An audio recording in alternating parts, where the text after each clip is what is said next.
This public meeting of the City Council is recorded on Zoom with a link that is posted on the agenda. If you are calling in on a phone, you can press *9 to request to speak. If you are watching on a computer or device, there is a raised hand button that you can tap or press to request to speak. Please use either of these options during oral communications and public hearings to be recognized to speak. If technical difficulties arise and the Zoom link is interrupted during an in-person hybrid meeting, the City Council and meeting of the City Council and a quorum is present, the meeting may continue after efforts have been made to reestablish the link. The minutes shall note the interruption. It is the finding of the City of Gloucester that no individual should be denied equal treatment or opportunity because of their age, ancestry, color, disability, including intellectual and developmental, mental disability, family status, immigration status, gender identity or expression, military status, marital status, national origin, race, religion, sex, or sexual orientation. I'd like to announce that we have Ward 1 Scott Memart is with us remotely tonight. All votes will be by roll call. And we have with us tonight Ward 2 Councilor Dylan Benson, Councilor at Large Valerie Gilman, Ward 4 Councilor Francesco Majoita, Councilor at Large Jeff Worthley, Ward 3 Councilor Marjorie Grace, Councilor at Large Jason Grow, and Ward 5 Councilor and Council Vice President Sean Nolan, and I am Tony Gross, the Council President. Also with us tonight, we have Mayor Greg Verga, we have CAO Jill Cahill, and we have Assistant City Clerk Danielle Argentino. I'm not sure, do we have more people who's online or? We have the City Auditor Kenny Costa and the Planning Director Greg Catamatori and our new CFO Connor McCorkle. Okay, thank you.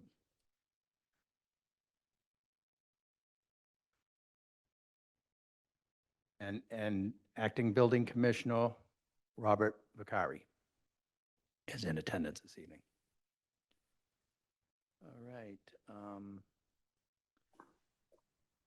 We shall now have the flag salute and a moment of silence. And today's moment of silence will be for Joe Pratt. We'll say a few words after the flag salute. Councilor Grace will lead us in the flag salute. Pledge allegiance to the flag of the United States of America and to the republic for one nation, under God, indivisible, liberty, justice for all. Tonight's moment of silence is for Joe Pratt. He was a longtime employee for the City of Gloucester. He served the city very well as the city auditor, and he also served on the Gloucester School Committee. So it'd be nice to have a good remembrance for him if anyone has anything they would like to add. Councilor Worthley? Yes, thank you. I've had the honor of knowing Joe Pratt for about 30 years. He was one of the first people I ever met when I started working at City Hall at 16 years old in the mailroom, and he always made time for me, and I learned a lot from him. But I learned a lot not only about public service, but he was a family man. He was a veteran. He was a community man. He cared about his kids, but he cared about sports and schools. And he really is the benchmark, I think, for public service. He just passed away this past Monday. His family is still grieving, obviously. And so my heart goes out to them. But it's a real loss to lose Joe Pratt. I just take this moment to honor him. Thank you.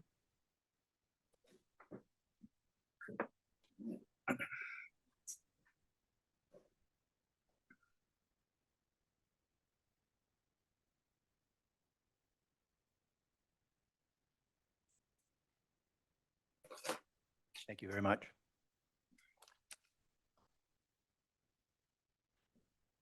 Next order of business, Madam Clerk.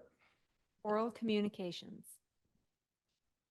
Oral communications. The public shall have the opportunity every regularly scheduled meeting to be heard under oral communications on matters not appearing on the agenda. Oral communication shall allow any resident and or property owner and or business owner who has a request or complaint of any nature relative to city business to appear before the council, make their statement without debate, and the city council will refer matters to the office of the mayor. Persons speaking under oral communications shall be limited to 3 minutes each, and Councilor Grace will be the timekeeper tonight. Do we have anyone in the audience who'd like to speak under oral communications? Step right up to the microphone. One at a time.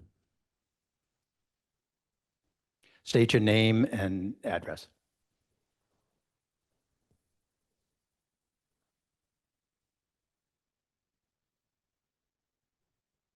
Rich Carlson, 7 Raycliffe. I'd just like to make a comment that I hope we can find a better solution for East Main Street parking. The ticketing of people who parked on the sidewalks has now forced all the cars into the road, making the road almost impassable at places. Thank you. Thank you very much.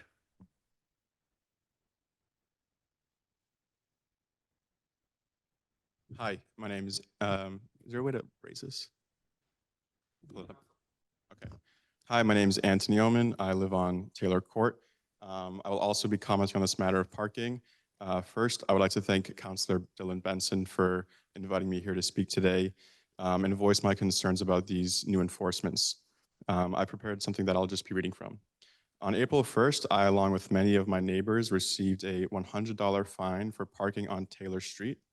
Since I moved to Taylor Court, parking on the curb has been encouraged as a means to give way for cars to pass and to protect your car from property damage. In my contest that was sent to City Hall, I wrote of the danger that not parking on the curb poses. There is simply not enough room for cars to pass freely. As you know, this is not limited to Taylor Street, as we just heard today. And if you take Church Street, for example, if there's not the ability for cars to park on the curb, then it is simply impassable. In a conversation with Councilor Benson, he informed me that the reason this fine was so expensive was because of a recent agreement during a budget meeting. After finding this out, I and a few others I spoke to became disheartened at what appeared to be a blatant cash grab, if not a planned hit on our neighborhood.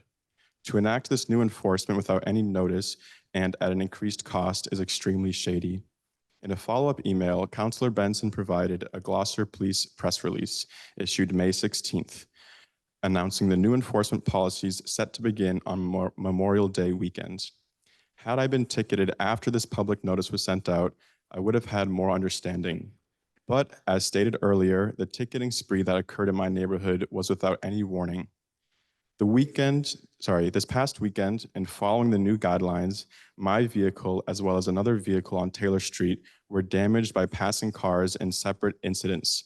My mirror was taken clean off and the entire side of my car was scratched. That's 2 accidents in 1 weekend following this new regulation.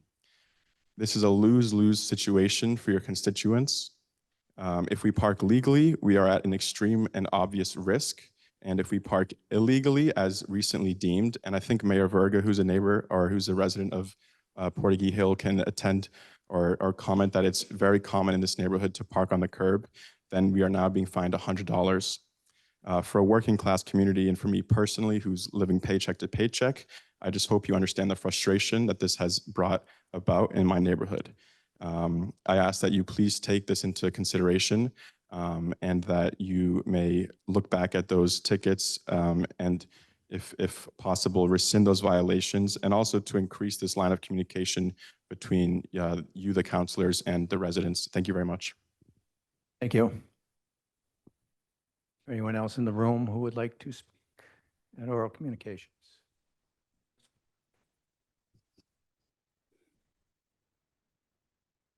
And I don't see any hands raised. So next order of business, Madam Clerk. Presentations and commendations. The first one is the City Council May ALS Awareness Month proclamation. Councilor Majota.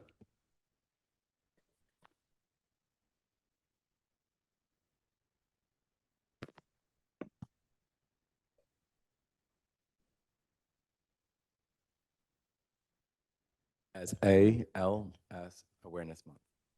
Whereas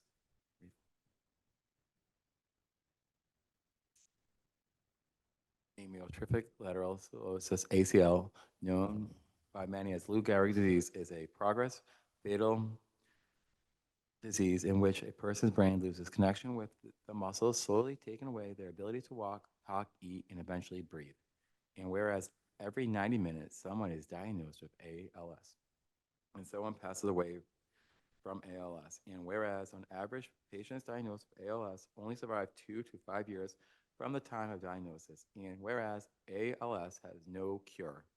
And whereas people who have served in the military are more likely to develop ALS and die from the disease than those with no history of military services. And whereas securing access to new therapies, durable medical equipment, and communications technologies of this vital importance to people living with ALS. And whereas clinical trials play a pivotal role in evaluating new treatments, enhancing quality of life, and fostering assistive technologies for those living with ALS. And whereas we celebrate the 10th anniversary of the Ice Bucket Challenge, their renewed commitment to galvanize public awareness and support funding leading to significant investments in ALS research. And whereas the ALL Association, as the largest philanthropic funder of ALS research globally, has committed over $154 million to support more than 550 projects across the United States and 18 other countries.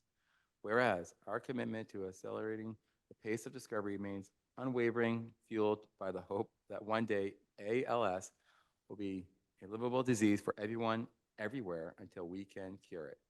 Whereas ALS Awareness Month increases the public awareness of people with ALS dire circumstances and acknowledges the terrible impact that this disease has, not only on the person, but on his or her family and the community, and recognizes the research being done to eradicate this disease. Now, therefore, by it resolved that the Gloucester City Council declares the month of May as ALS Awareness Month. Thank you.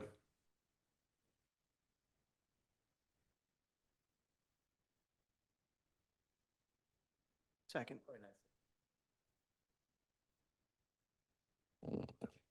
Frank? And I so move. Oh, Val made it. Motion made by Counselor Gilman, seconded by Counselor Worthley. Just got my roll call sheet here.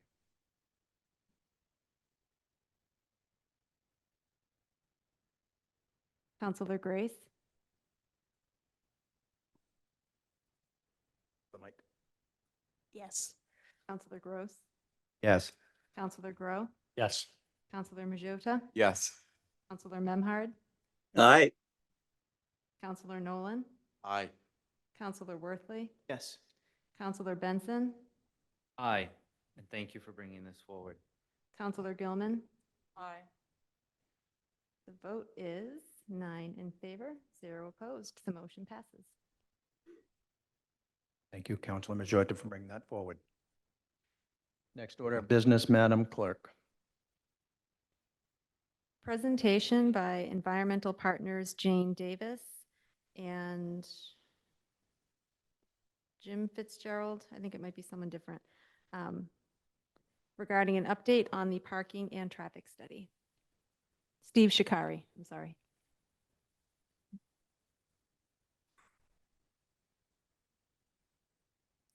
Just waiting for the okay from the president.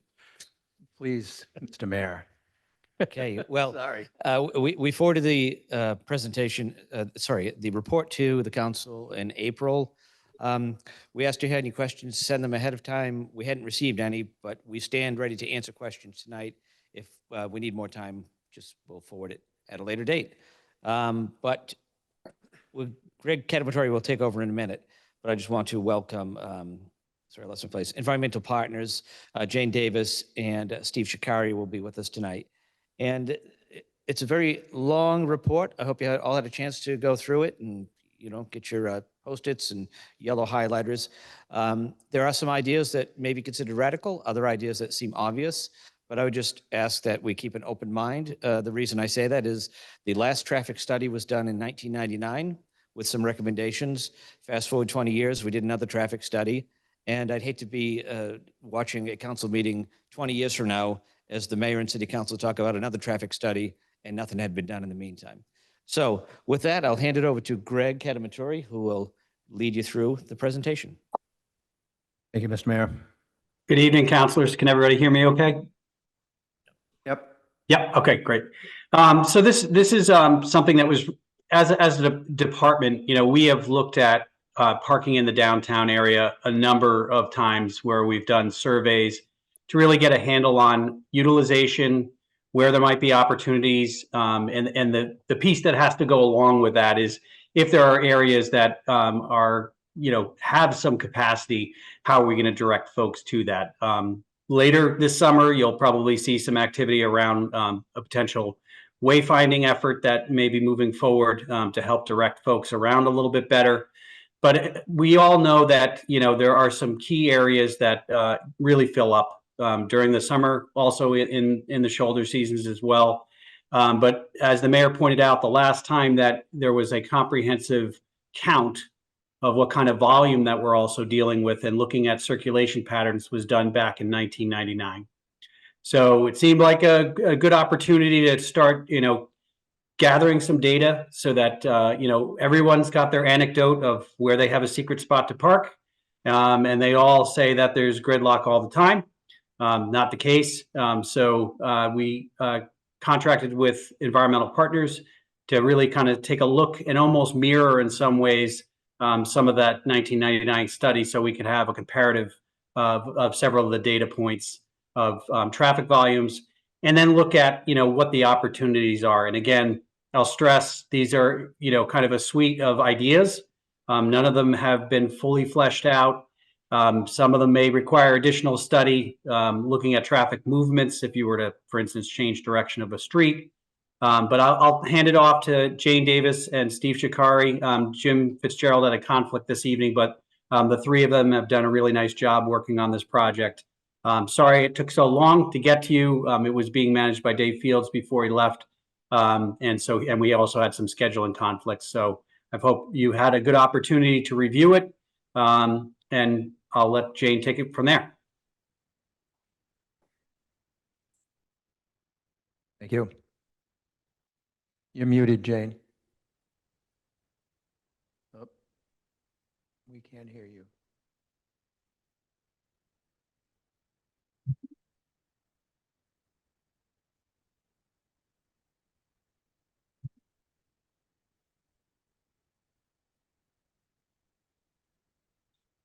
Doesn't show that she's muted, but we can't hear you. She need to be brought in as a panelist She is. already. Okay. Jane, maybe Steve can take over and you log out and log back in. Sure, absolutely. Can anyone hear me?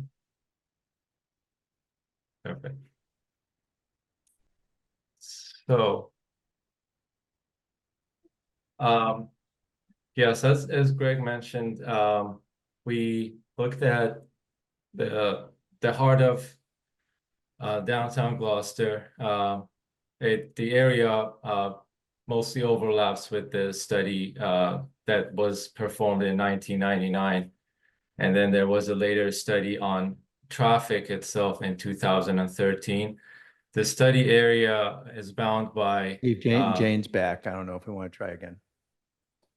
Jane. Oh. No.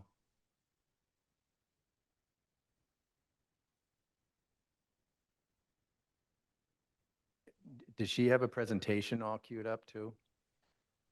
That would kind of be, the call would kind of defeat that.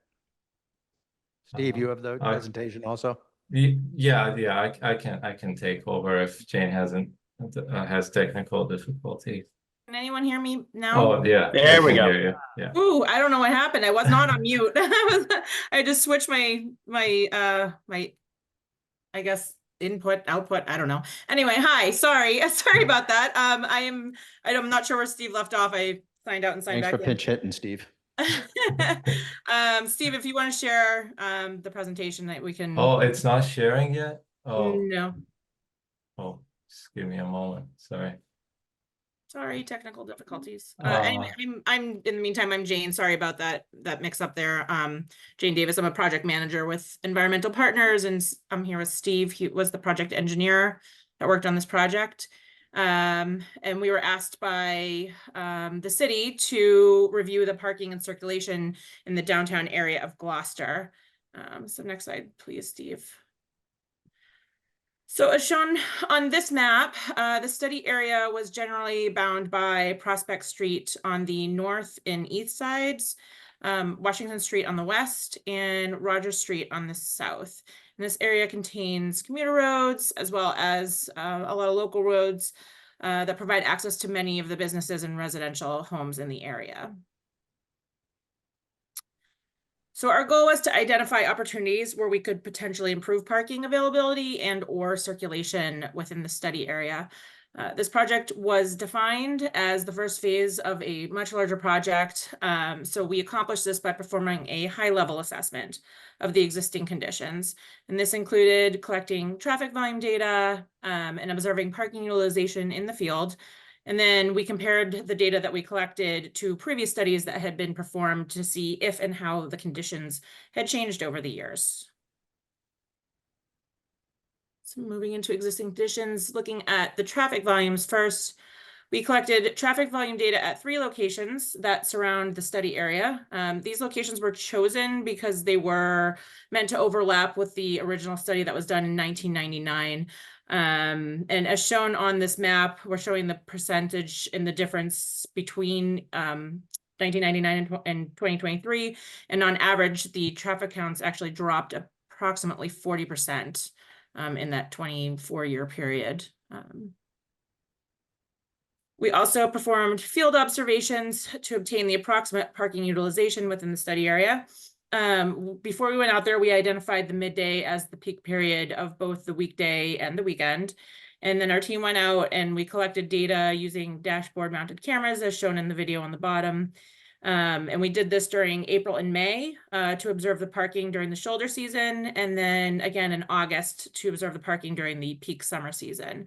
And then once we got back into the office, we analyzed the data so that we could plot it on some maps, which are shown here. So as shown in these figures, we use this data to plot the utilization along the roadways and the public parking lots during each of the peak periods that we observed. And we color coded this. As you can see, the green shows lighter utilization, the yellow and orange shows slightly increasing utilization, and then the red shows the highest utilization. So if you look in the lower left-hand corner, this period, which is the midday weekday period during the summer, that you can kind of see that shows the most red of all the periods, indicating that it is the most heavily utilized period that we observed. However, if you look on the kind of outskirts of the downtown, you can see that there is still parking available further outside of the downtown area. So yes, we're recognizing that, if you're trying to find a parking space right in front of your favorite store or restaurant, it may not be open, but there is available parking further out, some of which is less than a 5-minute walk. We plotted what the walking distance would be, for example, for the northwest quadrant to the western part of Prospect Street to Main Street, kind of in the center of the study area. And that's only about a 3-minute walk for you to access your favorite places. And then one thing that we just kind of found interesting was that despite the traffic volumes decreasing from about 40% from 1999 to 2023, the parking utilization actually did go up. It increased in the last 10 years from the last time there was a parking study, about 20% on average between the 2 seasons, the shoulder and the summer season. And so with that, I will turn over to Steve. He's going to go through some of the ideas that we discussed with the city for consideration to improve the parking and circulation. Thank you, Jane. Yes, so based on the data that we collected and the field observations, we evaluated and identified a wide area of possibilities that could potentially help make the best use of the existing infrastructure, the existing spaces, and or supplement the parking supply within the study area. Starting with one of the lower hanging fruits, informing the public could go a long way. Preparing a parking map and to disseminate all the information related to parking in a centralized platform could be helpful. This could be through the city's website. The map could be as simple as a parking inventory showing all the opportunities, all the locations with paid parking, how much they cost, locations with free parking spaces, just so if someone is planning on a visit to Gloucester, they can refer to that map and see what options they have available. Also, another thing that can be done, which is actually an ongoing effort by the city, is to implement wayfinding signage. The wayfinding signage can help the visitors to find their parking locations faster without having to circle around so many times. Also, there are technology available these days that can be implemented to actually gain real-time parking information, so that if one is planning on a visit, they can check an app, see where parking occupancy is highest, see where places have parking available, and plan their visit accordingly. Another ongoing effort by the city is implementing a scaled parking rate scheme. We understand that the city is in the process of doing that. To have a successful scaled parking scheme, there are a few considerations. One is that the price needs to be set in a way that effectively yields a high utilization, but not necessarily full utilization. There needs to be a little bit of space available during the peak times. And that space will be available through setting the range that is effective enough to encourage a price-sensitive decision by the driver or the visitor, so that if they desire to park in front of their destination, and if the parking is available, they might wonder, is it worth paying a really higher price or pay much lower price 3 or 4 blocks away and walk to that destination? That helps having a more uniform parking utilization across the area. Also, strategically assigning the time limit could encourage turnover. And lastly, but not least, the available off-street parking spaces can be allocated to more longer duration visits and be priced at a lower price, and the ones on the street be priced a little higher and be dedicated to shorter visits. While we were out there, we noticed that there are some private parking lots that are heavily underutilized during some of the peak periods. And the idea could be to reach out to the property owners and maybe discuss a potential public-private partnership with them to utilize those spaces in a more efficient manner, potentially during the peak times where the streets are nearly full. Having a lot of additional parking spaces in those lots could be very helpful.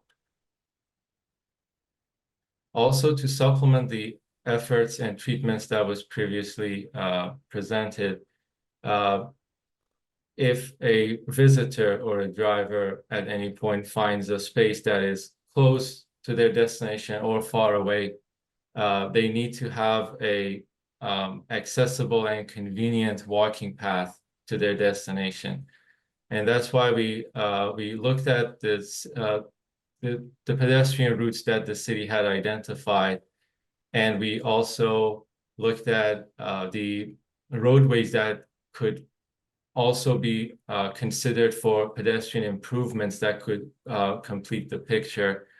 And then we prioritize those roadways so that if and when funding is available for improvements like ADA accessibility, pedestrian crossing treatments, or intersection geometry and safety improvements, then those funds be allocated in the order of priority. This map demonstrates the city identified walking routes shown in black, and the walking routes that we identified to supplement that and complete the picture are shown in cyan. And this map shows the priority areas. As you can see, Rogers Street and Main Street are the center of most of the activities, so those have higher priorities. And they are shown in darker blue, and the ones shown are on with lighter blue are also a priority, but have lower priority than these areas. As a more substantial and more significant change that could potentially impact a few things within the circulation of the study area, we also looked at what if some of the existing roadways would be converted from two-way to one-way to gain additional parking spaces? What will be the impacts? What will be the trade-offs? Some of these roadways that we considered are shown on the figure, and I'll go through them one by one. But basically, these roadways were selected based on the current parking conditions and the two-way traffic that's allowed on them. On each of these streets, there could be opportunity to restrict one direction of traffic and allocate that to parking space. Starting with Center Street, between Main Street and Middle Street, that can be converted from two-way as it currently is to one-way northbound. That provides 7 to 8 additional parking spaces. The consideration for northbound traffic rather than southbound was based on a review of the nearby roadway network as well. Pleasant Street from Middle Street to Main Street can be converted from two-way travel to one-way southbound and could potentially provide 8 to 9 additional parking spaces. And then there's a short block of Hancock Street from Main Street to Rogers Street, which can be also made one-way southbound to gain 4 to 5 additional parking spaces. A much larger change that could potentially impact the circulation throughout the study area is changing or converting Prospect Street one-way eastbound to gain a substantial number of parking spaces, 100 plus or minus parking spaces along this roadway. The one-way eastbound travel would allow for the loop to be completed. As you can see on the right bottom side of the screen, there's Main Street that runs in parallel and runs westerly. And then there's Rogers Street on the bottom, on the south side of the study area that allows for two-way travel. So if Prospect Street were to change direction, a direction towards eastbound would provide a more efficient circulation. We acknowledge that this is a huge impact to the study area, and if there was any plan for implementation of any of these, there has to be further evaluations to make sure that the traffic operations are maintained to an acceptable level.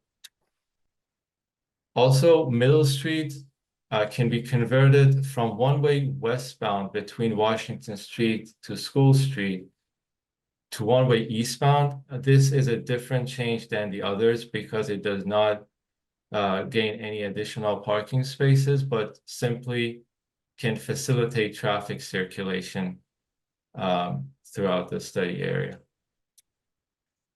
With all that said, we understand that Gloucester Fire Station is in the heart of the downtown on School Street, and any of these changes could potentially impact the emergency response times.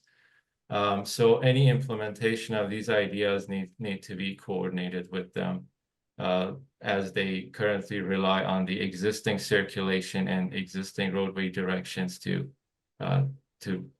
provide service. If any of the treatments or options within the study area are not sufficient to keep up with the demand, or if the demand increases over time, we can look further out. We can look at satellite parking spaces and provide a shuttle service between those satellite spaces and the study area itself. There were two of the locations that preliminarily was discussed with the city. It's East Veterans Memorial Elementary School to the east and Gloucester High School to the west, each of them about 5 minutes away from the downtown area. These locations have empty parking spaces during non-school hours, and they are more suitable for long-term visits, understanding the level of inconvenience to park outside and far away from the destination and having to use a shuttle towards the destination. They are more suitable for long-term visits, and they could potentially be priced at a lower price or even free to encourage people to use them. If a shuttle service is not a viable option, an extension of the existing public transit service may also provide a connection between those satellite locations and the study area.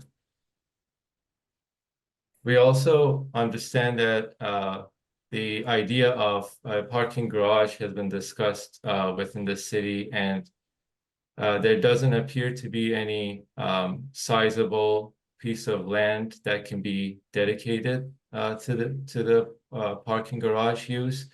However, in the future, there could be a consideration in case there's a large development, a full redevelopment. An underground parking garage could be provided for that development to mitigate additional parking that it might produce. Aside from the feasibility of it, it's also very costly. It starts at about $40,000 per space, and it could go easily up for an above ground parking garage or $60,000 and up for a below ground parking garage. And that concludes our presentation. We can open it up to questions. I'd like to allow the Ward 2 counselor, since this is basically in his ward, if he has any questions first. And the mayor and the CAO are also here to answer questions. We all were given, I just want to remind everyone, we were given a chance to send in questions on this. So let's make this use our time as efficiently as we can. Thank you. Thank you, Council President, and thank you for this presentation and for this study. And I agree with the mayor that we need to do this, and hopefully some of these things can be implemented. My question specifically is around, it looks like the parking garage right now is not feasible. Is that correct? Yes. Okay. That's based on the very high level look at the plan to identify if there's any like empty piece of land that can be allocated to this use. We didn't find anything readily available, and that's in line with the prior reviews of the city of the area. And you were I'm looking at it and looking before, you said if we changed Prospect Street from 2 ways to 1 way, we could get an additional 100 spots. Is that correct? Yes. Okay. That is correct. But there's been no study of like how that would coincide with emergency response times, et cetera. That's what, correct? Correct. Yes. Okay. Nothing further, but I may have something. Councilor Grow. Just a couple of quick questions. Thank you for the presentation. I guess the question I have is increasing parking ability. by turning streets into one ways, that has a corresponding impact, doesn't it, on sort of redirecting traffic to other neighborhoods and other intersections that might be more impacted as a result of the fact that cars that used to avoid downtown would go up Prospect Street or whatever. Are you trading one problem for another at this point with those kinds of recommendations? It is certainly acknowledged that the changing, restricting traffic on some of these roadways could have an impact on the study area. And by no means we are making recommendations. We simply looked at all the available options. But there are trade-offs. If the goal is to maximize parking, then of course there might be some impact to the traffic itself. If the existing traffic is to be maintained, then certainly creating these restrictions could impact that to some extent. Very quickly, the issue of price sensitivity. I just wanted to add to that. I had a photo hanging in my office that was lent to me by the Cape May Museum of Dale Ave back in the 70s with two-way traffic with those big, Boss Hog Cadillacs parked up and down there. So, and Main Street at one time used to run the other direction. So I'm not saying we're ready to roll out tomorrow and start putting up one-way signs, but as I said earlier, I think we need to keep an open mind about the benefits that we may see. I mean, 100 spots is 100 spots. No, I'm not putting disagreeing words with in your that. mouth either. And I think too, as we heard in the concerns this evening about the parking and the curbs issue in other areas, not necessarily in the downtown section of our study, the prospect of saying, okay, we're gonna take parking off one side of the street to open that up so that we can have people parking properly on the street is going to cause similar kinds of, you're trading one problem for another, and you got to kind of weigh out which problem is worse to deal with. And I think that's just something we need to be aware of. I'm not suggesting these are right or wrong. I'm just suggesting that there's going to be consequences with whatever decision we make moving forward. The other thing I wanted to ask real quickly was about the price sensitivity. How do we generally reveal that to the community that's coming to visit us? Because obviously, I think people who live here would know about price sensitivity. They'd be more loath to park downtown if it's 3 times as much as it is to park somewhere else. But it's not something we can relay to the visitor community. So how do we get that information out there? So it can go hand in hand with our first, like the first option that we presented, having to do with a parking map. A parking map can simply, in its simple form, can be just an inventory of the available spaces. It could be like an interactive GIS map that someone can, it can show all the roadway segments and, where parking is available on one side or on both sides. And then one can click on that and then it shows the price of it. It can be as simple as that. If the city is willing to invest more into that, then there can be also, real-time occupancy and all that kind of information added to it. But in a simple form, that information can be disseminated through that platform through a link on the city's website, which has all the information. Thank you very much. And I'm happy to add to that, Council President. Yes. So I just want to add to that. So when we started as Community Development Director, when the investigation into the parking kiosks started, this discussion was part of it because the initiation was an audit of our parking meters that were failing and we were losing money. That also included that we have probably the lowest parking rates, quite possibly in the country. So that was an initial discussion, and Greg Cadamatori can jump in here at any time too. Fast forward COVID, and obviously not the smoothest rollout ever of these kiosks, so we've held that back. So I think we've discussed with several of you, the premium parking piece is something that we are contemplating. And we are currently working hand in hand with the Chamber of Commerce and Discover Gloucester on that wayfinding and getting the information out there. So we would lean heavily. They're also, Discover Gloucester is also doing a downtown marketing. So we're bringing all of those pieces together so they correspond and look and feel and all of the above. So we would, again, work closely with our destination marketing organization and the chamber to get that word out. And with technology today, and I think Greg was one who said, especially travelers, people coming to visit have really learned how to use those parking apps. And and make the best of them. So it would very much be a marketing and outreach strategy, which again, in the long term was the plan in 2019 when we started this parking journey. So I think there's already vision laid for that. Councilor Gilman? Thank you to the consultants and city administration and to community development. Appreciated. This is important. One of my questions might be for the consultants.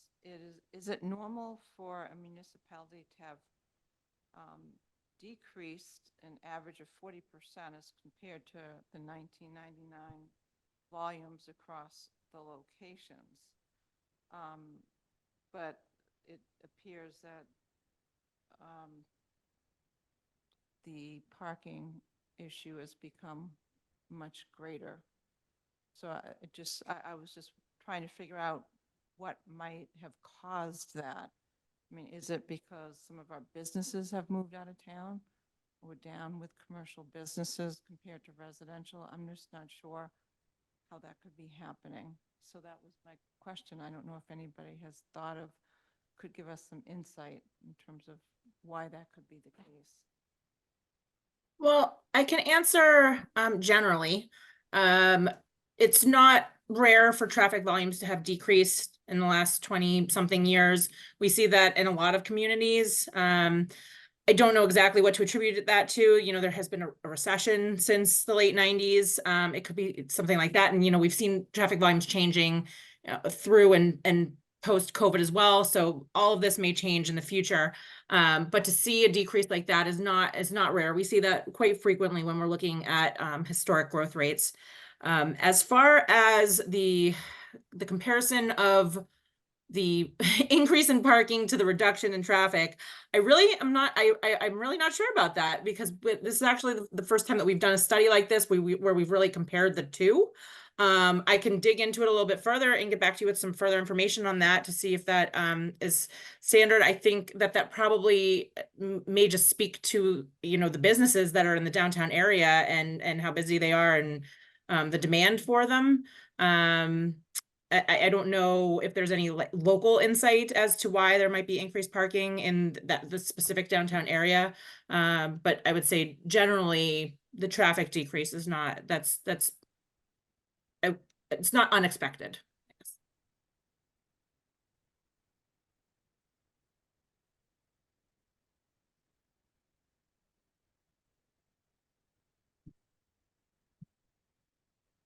Councilor Worthley?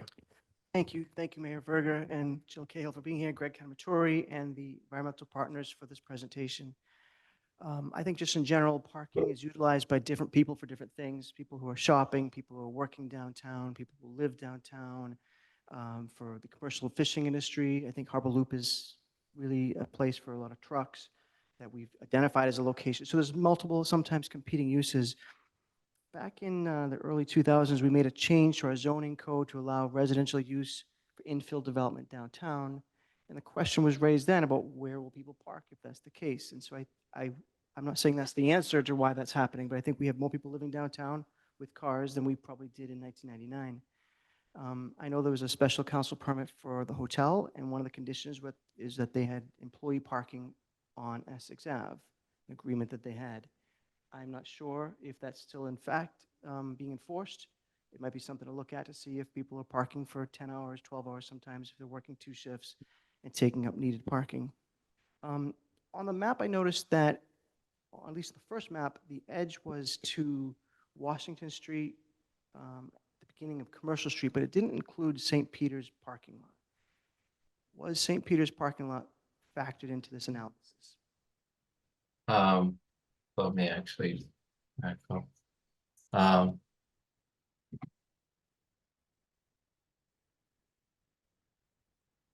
So I'm looking at the map. I can answer that. Yes. Yeah.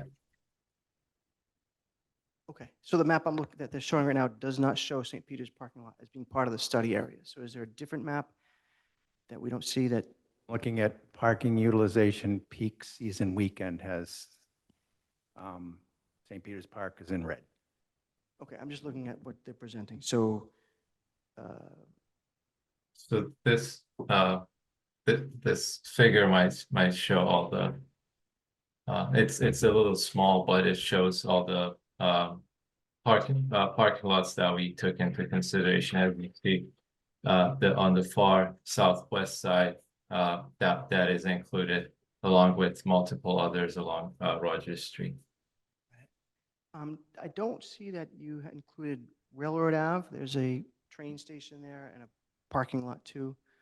Obviously, that's MBTA parking, but I would imagine trains would be factored into some transportation conversation. Do you see that? You said the study area was to Prospect Street. Railroad Ave is clearly a feeder street to downtown, but also with a train there might be some opportunities to look at satellite parking or collaborating with the MBTA. Is that factored into this analysis? The commuter rail station and Railroad Ave itself was not factored into it, but while when considering the priority areas for pedestrian walking routes, that was considered having a connection between that Railroad Ave and the MBTA station to the major destinations within the heart of the downtown. That was considered for walking routes. Okay. If I can just jump in, can I jump in for 1 second? I just wanted to say that the spots that were chosen to look at traffic volume were, analogous to locations, intersections that were used in the 1999 study.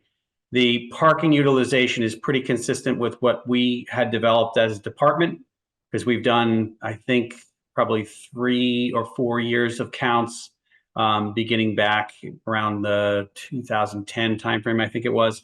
And the purpose of that, or what we looked at, was municipally owned as well as private, and then on-street parking as well. So I can see, the commuter lot is really, you have to pay to use it to use for the train. It's very underutilized. You sometimes see only 13 cars in there on an average day, and that's again to all of this is to say we can't really do anything about the volume that comes in. It either comes or it doesn't. But what can we do with the inventory that we have? And really, the way to work with that is either direct people to places where there's some capacity, or potentially use a structure to change habit. It's very difficult to do. Think about whenever you travel anywhere, the first thing you do is, I'm going here, and you're going to go and look to see if you can find a spot there. Then if you can't, you might start to see what your options are. That's a lot of, information that's going to be disseminated to people when they're coming here. And maybe the real way to incentivize people is to really show them where distant parking is free, going from there. But definitely, partnerships are all about, whether or not there's an opportunity, for utilization of that lot as well. Hopefully some people do come and visit by train. I've done it myself. It's very easy to get into town.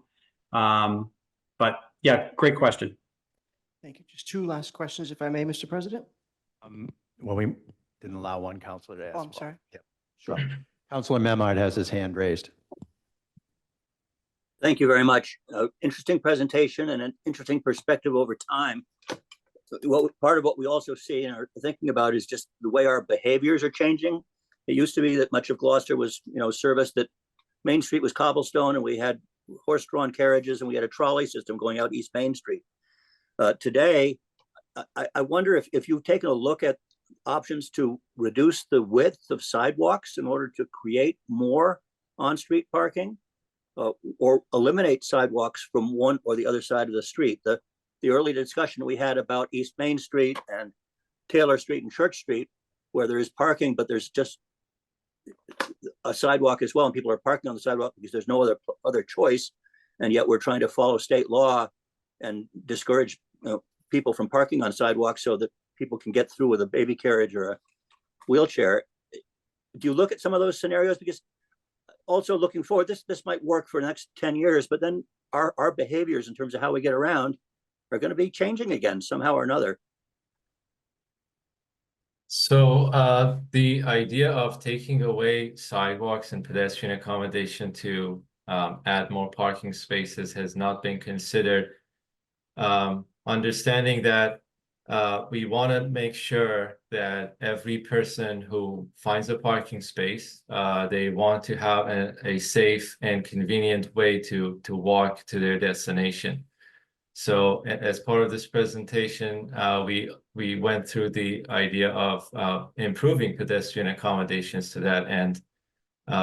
So we, yes, to answer your question, that was not part of the like options that we explored. Understood. I'm happy to add to that, Mr. President, as well. Again, having sat as the community development director, this is something we talk about a lot. First of all, sidewalks and improving the walkability or the accessibility of downtown has been the priority over time, and I think that needs to continue to be the priority, and they're required to be a certain width for ADA accessibility. I think our downtown businesses would agree. They would rather have people walking in front of their stores than parking in front of their stores. And on top of that, having crosswalk or sidewalks, and some of you who ask for crosswalks all the time know my answer. If you have a sidewalk on one side and not on the other side, then you can't put a crosswalk to connect them, right? You have to connect a crosswalk in a safe and accessible place. So I think the recommendations presented were kind of just the opposite of how do we make it easier to get to a safe walking path than instead of increasing parking availability downtown. Thank you, Jill. That makes sense. Council Gilman, you had a follow-up. Thank you. My follow-up question is to city administration. I was just wondering how we will introduce this to the downtown businesses and the chamber to take a look at it and weigh in, because we've done a good job collaborating with our community with all these major projects. And I know that they're very eager to get involved. So I'm sure you have this figured out, but I'd love to hear what that might be. Thank you. Absolutely. And I alluded to it a little bit earlier. I think so both the parking study and the wayfinding project both came out of our local rapid recovery plan just after COVID. So they go hand in hand together. So step one, we launched them at the same time for the study piece of them. You'll see that first step in wayfinding, which I think was the first piece of this presentation. Going on right now. Greg might have the actual date that I know we're doing some stuff with Discover Gloucester and the Chamber. So they're our primary allies to reaching the business community and the public that way.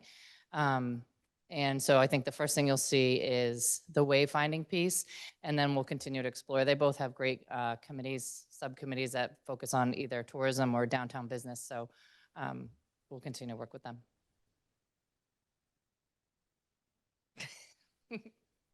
Thank you. Can we make this study available on the community development website so the public? I think can it is. easily Is this out there? see it? Greg, if it's not, we will make sure it's out there. No, I think it was distributed to the council, but we can certainly add it to the community development page.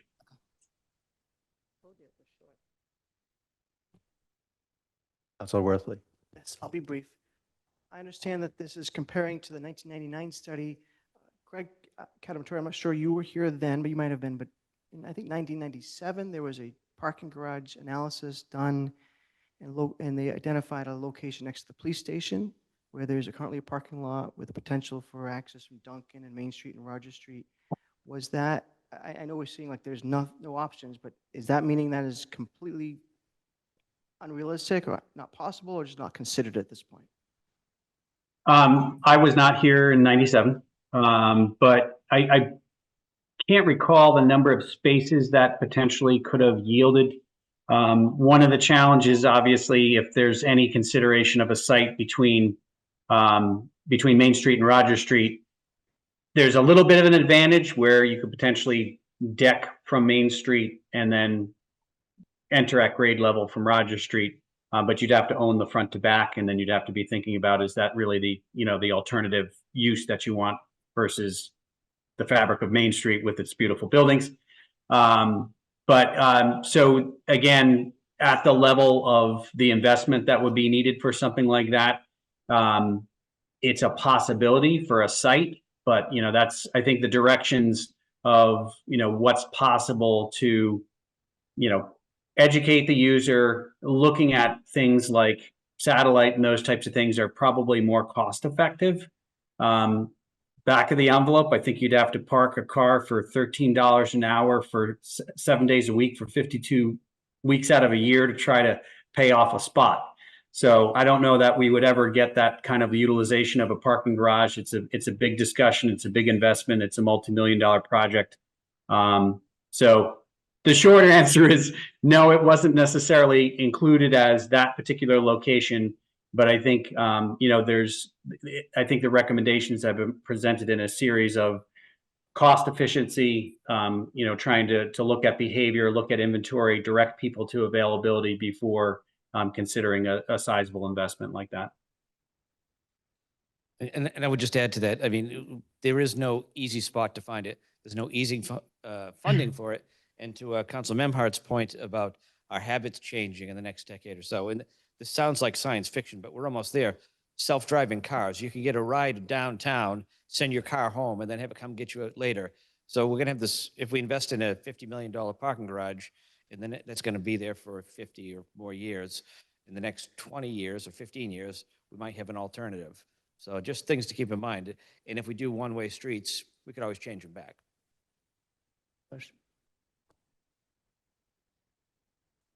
Councilor Benson. Sure. Maybe this is a question for the administration or our consultants. Could we elaborate a little further on this public-private partnership regarding Gorton's is one. There's also, the other one as well, I'm looking here. What could this involve? Would this be off when, say, Walgreens is closed or when Gorton's is not using it? I know one of their lots isn't utilized. And it could be a potential, and I think we got to get creative here, and this is really appreciated that we're doing. Well, it would come down to negotiations. I mean, we had a pre-meeting earlier, and the discussion was about Gorton's, that they have a secure facility, so that seems to be not in the cards that we'd be able to use that. But if we all know, Bank Gloucester is one of the few that allows after-hours parking. So if that's something we'd want to pursue, I think we'd have to go by lot basis and have discussions. There have been discussions, for instance, the Cut, talking to businesses, see if they could use their spots after hours. So I think we have a ways to go, but it certainly would not be unilateral. We're taking your spaces after you close.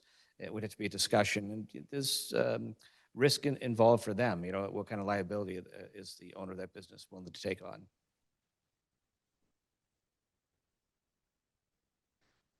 I'm gonna talk. Back to the satellite or the private partner. I know that when my wife has ever had to go and park at a multinational facility, they've always made her, when she was a private consultant, that she always had to get, upwards to a $500,000 insurance policy before they would let her on the property. So Gorton's being a multinational, I would say that that's never going to be a realization. And I don't know if the environmental partners took that into consideration. The other thing is did you take into consideration that between the parking lot that is by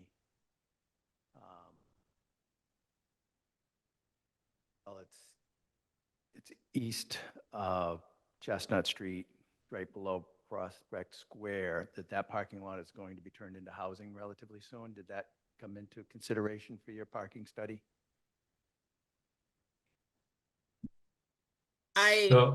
Yeah, you can, Steve, you might be better able to answer this. I don't think that we were aware of that.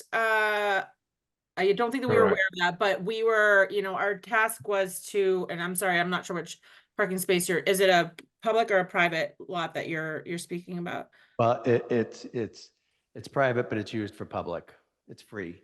Oh, okay. So our task was to look at the public lots a little bit more in detail, and then as far as the private lots go, and Steve can speak better to this because he actually did the field observations. Yeah. But we were just the private lots were not part of our study. We were just kind of looking them over as we were going by them. That's how we knew that they were underutilized, but we weren't actually taking the utilization. It's owned by the Gloucester Housing Authority, so it's sort of a public entity that owns it. Steve, do you know if you included that in your study area? I think Yes. we've done counts in there before, and as you can imagine, it's free. It gets heavily utilized. But you know, in that area, that end of town also usually has a fair amount of vacancy. And again, it's because people will always park someplace free before they have to pay for parking. I don't know that it really changes the overall analysis that they performed. Again, this is very high level. You probably fit about 20 cars in that location, and people kind of on any given day, it's a slightly different configuration. People just kind of make it up as they go along.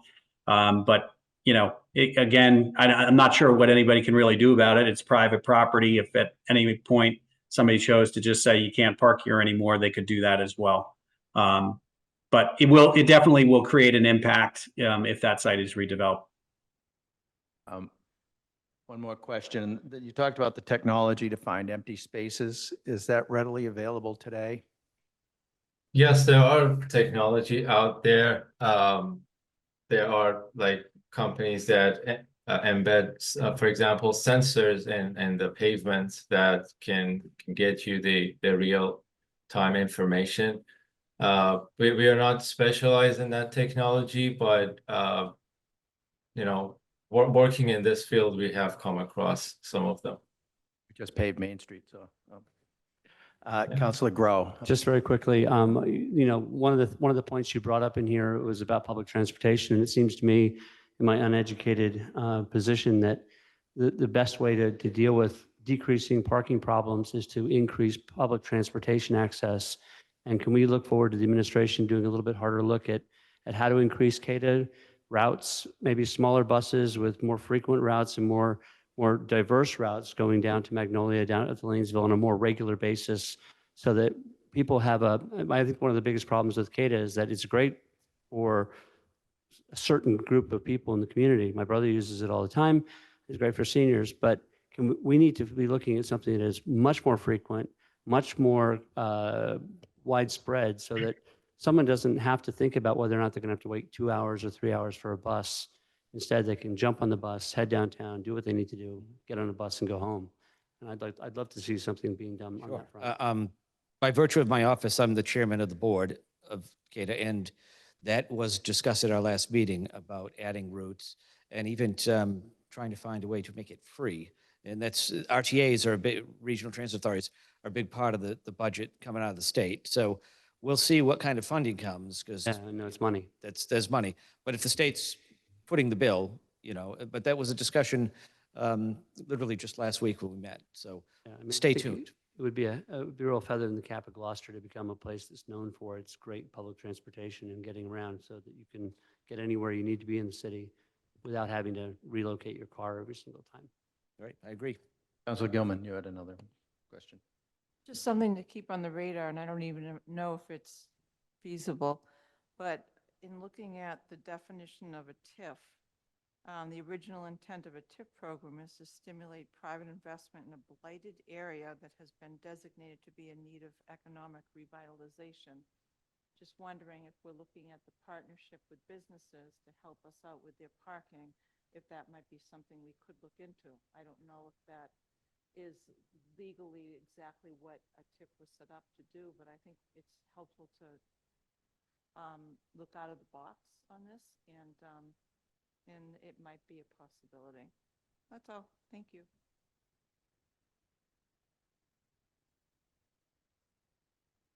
Councilor Worthley. This will be my last question. Thank you. I want to follow up on something that Councilor Gross was saying, where we have this private lot that we're using for public parking at that the Gloucester Housing Authority owns on Main Street, Manuel Lewis Way area. And of course, anybody could develop something and take that away. We know there's a proposal on the docket. But this analysis looks like it includes I-4C2 as a parking lot, as the property between the Gloucester House and the building center. And we all know we're on a waiver. We've had 2 5-year waivers, and we're well past that. At any point, the state could say, you can't have parking allowed there any longer. And then we need to find additional spaces for those cars. So does this, what I see in this plan, it look like it accounted for those spaces? do we have an expectation? Are we going to ask for another waiver, or do we have any expectation what's going to happen? So I can speak to that. So we're actually not on a waiver. We actually have a temporary license. The state licenses them for 30 years. The city council at the time when it first went in kind of self-imposed a check-in. That is a 30-year period and typically can be renewed for another 30. I don't know that that's necessarily what everyone envisions to see 30 years from now. And, you know, I think the discussions that at least have been happening at the Harbor Plan Committee level and looking at scenarios for potential future use, the city's in control. So if there's an opportunity to create a situation where there's still public parking on the site as well as additional uses, I think that's the direction that most of the discussions have gone. Because it is a significant part of the inventory. And that may be, you know, one of the reasons why, you know, things aren't worse downtown right now, when the city took control of that property and then got the temporary license to be used as a parking lot. So it is in the inventory now for the foreseeable, you know, future. It's included, and certainly should be in a consideration for any redevelopment scenario. Right, and I will add, I've said many times through 2 political campaigns, when I was a counselor, I didn't vote to buy a parking lot. And I plan on finding some use for that. But I've made it very clear that whatever use it is, whether it's a land lease or a sale, I would like to make sure we can maintain the control after hours for the parking. But it was included in the study because as of today, or as of the day they did the study, it was public parking. But we've gotten a bit addicted to it, and we need to start weaning ourselves off of it. Thank you. I just want to let, you know, it was brought up at the very beginning of the meeting that this is not recommendations, it is existing conditions. And they're not advocating, they just, on these maps, it's what they saw in those parking lots. It wasn't anything else about them, just what they saw. One last question, Yeah, Councilman this will be Benson. my last question. Thank Last you. question for everyone. Okay, yeah, this will be mine. Okay. No, okay. So this probably could be for the administration is what could we do from this study that's least impactful to get us to our goal? Like what some of those things, maybe also the consultants can chime in as well. I'm trying to figure out the question, but what would be least impactful that we could do to kind of help get some spots going, if that makes sense? Yeah, well, it's going to be several steps, but they all include work with our partners, which is currently Discover Gloucester, the Chamber, and all the businesses, and the public. First is the wayfinding, completing that. Then I think we need to take a serious look at the tiered level of the parking rates. I think Jason was on the council and Jeff in 2002-ish. And the last raise for the parking rate was before you guys were on the council. You know, we're going back 25 years or so. And so 25 cents, is it 50 cents for half an hour is a bit cheap by comparison to our neighbors. I mean, you work in Beverly, I'm sure it's much different there. But then we can start looking at some of the other steps. And as I said, they can always be reversed. But open mind, I'm just asking people to keep an open mind. And we're going to really look carefully at this. And nobody's going to wake up tomorrow and start seeing one way and doing extra signs. You know, it's going to have to be a very open process. But the lowest of the low-hanging fruit are the wayfinding and the tiered parking rates. So thank you for that clarification. And then if I can just elaborate very quickly, where you talked about the parking, has there been any discussion to include being 7 days? So like right now, free parking Sundays. Have we ever has there been any discussion to maybe change that or no? I don't believe there's been any, there hasn't since I've been here. I can't speak to before I got here. It would be a bit of a stretch, and I would say without a doubt a bit controversial, but nothing should be off the table when the discussions really get going in force. So. All right, I would like to thank environmental partners for their presentation, and if you could send that to the mayor's office and they could forward the presentation to us, that would be great. And the study will be up on the community development website shortly for the public to see. Thank you very much. We will do that. Thank you very much for your time. Thank you so much. Thank you. Next order of business, Madam Clerk. Confirmation of new appointments. Counselor Nolan, you are up. So first we have, for the Building Commission, Robert Vicari, fulfilling an unexpired term to end February 2025. Mayor Verga, would you like to have anything to say about? Sure. I'll sort of like recap what I mentioned at ONA. At pretty much every mayor's meeting I have, we're all singing from the same songbook, which is the difficulty in finding managers. As you know, we've had a vacancy in the building commissioner position since February of 2023. And lo and behold, fast forward to today, and we had someone right here in our midst, Rob Vicari, who has stepped forward. And I'm very happy to put his name forward. He's very qualified. He's getting himself ready to take the required tests and licensing. And with that, I'd like to present him to you to tell his story. Thank you, Mayor Verga. And I just think I just want to point out his colleagues are here, or his family and his colleagues.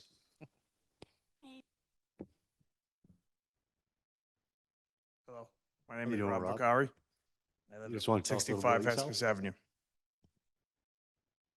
You just want to tell us a little bit about yourself?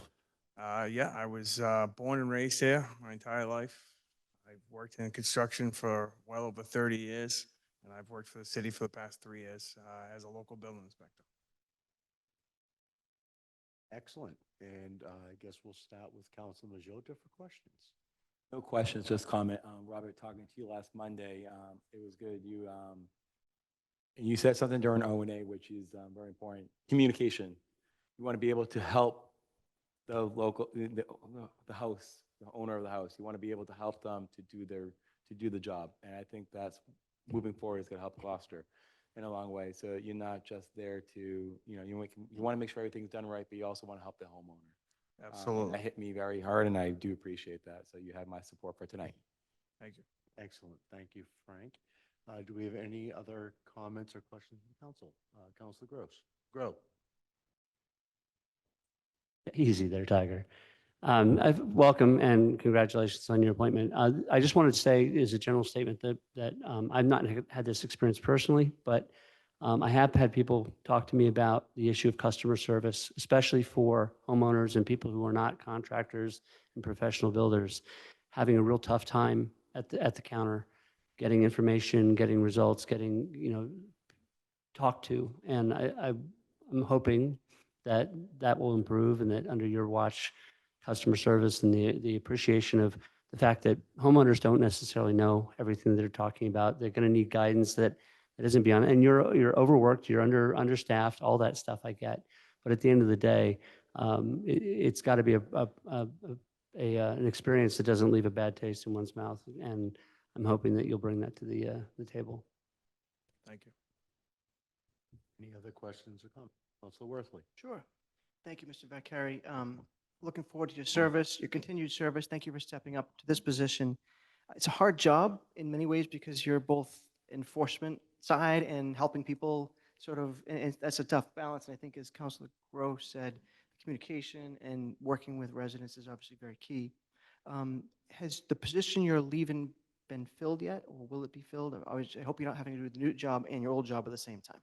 We're in the process now of filling my old position. Okay. It'll be tough to fill your shoes, but it'll be hard to do both jobs. Good luck with that.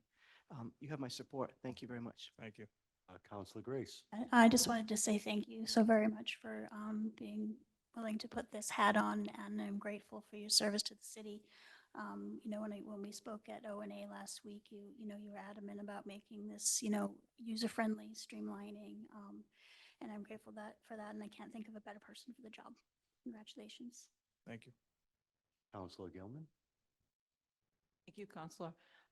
Robert, one of the things that I would love to see you as a leader is to take Councilor Grove's suggestion about customer service and just dig into that a little bit more in terms of looking at it from your customer's lens and with that empathy look, and maybe talking to some customers that have used the service in the last year or two and get some of their suggestions on terms of what went well and things that need to be done better.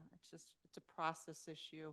I've been a ward counselor up until this last year for 8 years, so I understand how a lot of my constituents have felt it's just been a lot of extra work for them, and it'd be great if we could streamline it, as I heard you say. So stay on that path, and I'm excited that you put your name in the hat. Thank you.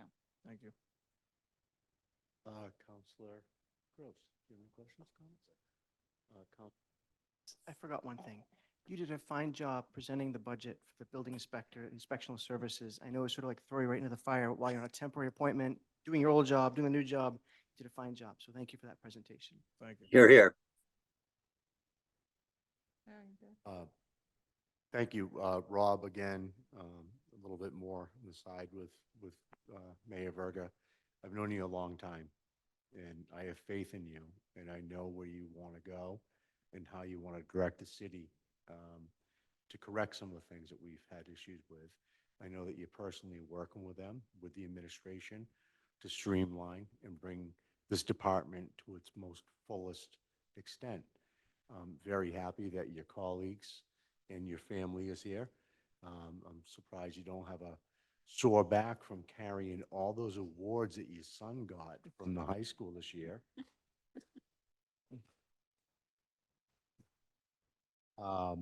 But it just goes to show what type of family you are and what type of person you are, and how much faith I have in you to lead us into the future and to make our building department one of the best and most successful and easiest to work with. And I will definitely be supporting you tonight. Thank you. All right. And on the motion, we have on a motion by Councilor Majota, seconded by Councilor Grace. The Ordinance Administration Committee voted 3 in favor, 0 opposed, to recommend the City Council appoint Rob Vicari, fulfilling the unexpired term as Building Commissioner, term to end February 2025. And I so move. Second. Motion made by Councilor Nolan, seconded by Councilor Grace. Discussion? All those in, oh, nope, roll call. Counselor Grace, Aye. Counselor Gross, Aye. Counselor Grow, Aye. Counselor Majota, Yay. Counselor Memhard, Aye, thank you, Rob. Counselor Nolan, Yay. Counselor Worthley, Aye. Counselor Benson, Aye. Counselor Gilman. Aye. The vote is 9 in favor, 0 opposed. The motion passes. Thank you.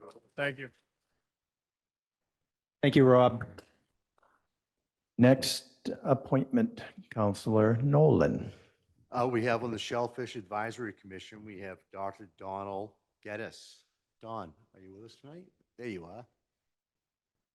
You just want to come up and tell us a little bit about yourself? Sure. Hello, everyone. My name's Don Jedis, and I was born and raised on the North Shore and lived and worked in Gloucester since the 70s. I'd like to be involved in helping the city, and in particular the shellfish community, and have a nice communication with the fishermen, the shell fishermen and women, and learn along the way on how that all works. Excellent. Thank you. Do we have any questions or comments from the council? Councilor Grace. Oh, no, I thought you had. Sorry. No, you proved, back, running for ward counselor, back in November 2001, years ago, that you definitely are willing to step up and serve the city, and I am grateful for that. So congratulations on this, and look forward to you doing some great work. Thank you. Jota. Councilor Grace, well said. Thank you for stepping up, and you have my support tonight.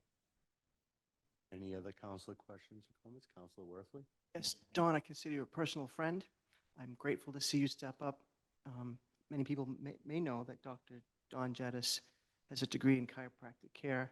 He owns a small business in town. I've been adjusted. My children have been adjusted by you, and you've made a positive impact on an individual basis. I look forward to your contributions on a bigger scale here, joining a volunteer commission. Thank you very much. Councilor Benson. First, I want to thank you, Dr. Don, for stepping up. And as again, I can attest, you are someone who's willing to serve, and thank you for doing this. Just one question. As you're learning, what do you think one of the pressing needs for the industry is in your role in helping address? Certainly the health and viability of the beds, the clam beds, and having good communication and getting to know the players, and maybe some awareness on a citywide level. A lot of people don't even know this part of the community even exists. They don't even, it's not on their radar that it's part of the fishing community. So I think they deserve some recognition and some understanding. And also the health of the environment is critical. The shellfish play a vital part in the quality of the environment, and it's a reflection on how the city's doing and all that. So that needs to be understood and communicated also. Councilor Gilman. I followed the green crab issue pretty closely, and I'm just wondering if you're going to be continuing to look at ways to minimize the green crabs, but to use them in a helpful way for the community. Yeah, it seems though everything in nature has a purpose, and maybe green crab's purpose is to be used as fertilizer. I don't know, but it's an idea. Thank you. Anybody else have any questions or comments for Don? Councilor Gross. Thank you, Don. Green crab, blue crab. Italy now has a problem with blue crabs, which is a delicacy in Louisiana or Maryland and stuff like that. The biggest thing they're looking at is how to control it. It's an invasive species in Italy. It's a gold mine for them. They need to harvest them, and they need to take care of them. As far as green crabs around here, we're learning more and more about them. We've got people in Maine using them in their restaurants, again, using them to fertilize, like you said. We also have people using them as food, and we're using them in whiskey, apparently, even though I've never had green crab whiskey. So I think we roll with the fact that we have our shellfish are imperative to us. But with climate change comes different environments. So we need to be creative. And I'm closely following the blue crab issue in Italy to see how they deal with it, and versus what we're doing with the green crab. But with that being said, I think that, Don, you're going to be great for this, and I'm really excited to support you. Thank you. We'll call the motion, yep. On a motion by Councilor Gray, seconded by Councilor Majota, the Ordinance and Administration Committee voted 3 in favor, 0 opposed, to recommend the City Council appoint Dr. Donald Geddes to the Shellfish Advisory Commission, term to end 2/15/27, and I so move. Second. Motion was made by Councilor Nolan, seconded by Councilor Grace. Any discussion? Seeing You should none. refer to his name as Jettis. Jettis. Correct. Right. Jettis. Jettis. Sorry. G like a J. I didn't want to call him the crab guy. Well, he's not the crab guy yet. He's the clam guy. Not yet, anyway. Madam Clerk, please call the roll. Counselor Grace, Aye. Counselor Gross, Aye. Counselor Grow, Aye. Counselor Majota, Yes. Counselor Memhard, Aye. Counselor Nolan, Aye. Counselor Worthley, Aye. Counselor Benson, Aye, we love the clams. Counselor Gilman. Aye. The vote is 9 in favor, 0 opposed. The motion passes. Thank you. Thank you, Don. Thank you, Don. Have a good evening. Next appointment, Councilor Nolan. We have for the Gloucester Housing Authority, Linnea Hagberg. How you doing tonight? It is Linnea, right? Okay. And she'll be fulfilling an unexpired term to expire 5/28/27. If you just want to tell us a little bit yourself? Certainly. Can you, There you go. is that okay? Yeah. My husband and I moved to Gloucester 32 years ago, drawn by the extreme beauty and loveliness of the community. I've also worked at senior care in Gloucester for the past 32 years and have a deep appreciation for the need for housing and the role that housing plays in the lives of elders and others. And am happy to be offered the opportunity to be able to serve on the Housing Authority Board and advance their mission in any way I can. Excellent, thank you. Do we have any questions or comments from the council? Councilor Grow. Hi there. Thank you for stepping up for your service. The question I have, I guess, is that in my experience, having gone into our public housing areas numerous times, are we caring for them in the way that we should be caring for them? I have a feeling that there's a lot to be done in terms of spritzing up the place a little bit, taking care of trash and the general quality of the physical buildings, keeping in mind that when people are happy where they live, they tend to be willing to take care of that place more aggressively than if we let it fall into disrepair. And I just want to sort of ask you to take special interest in seeing what we can do to increasing the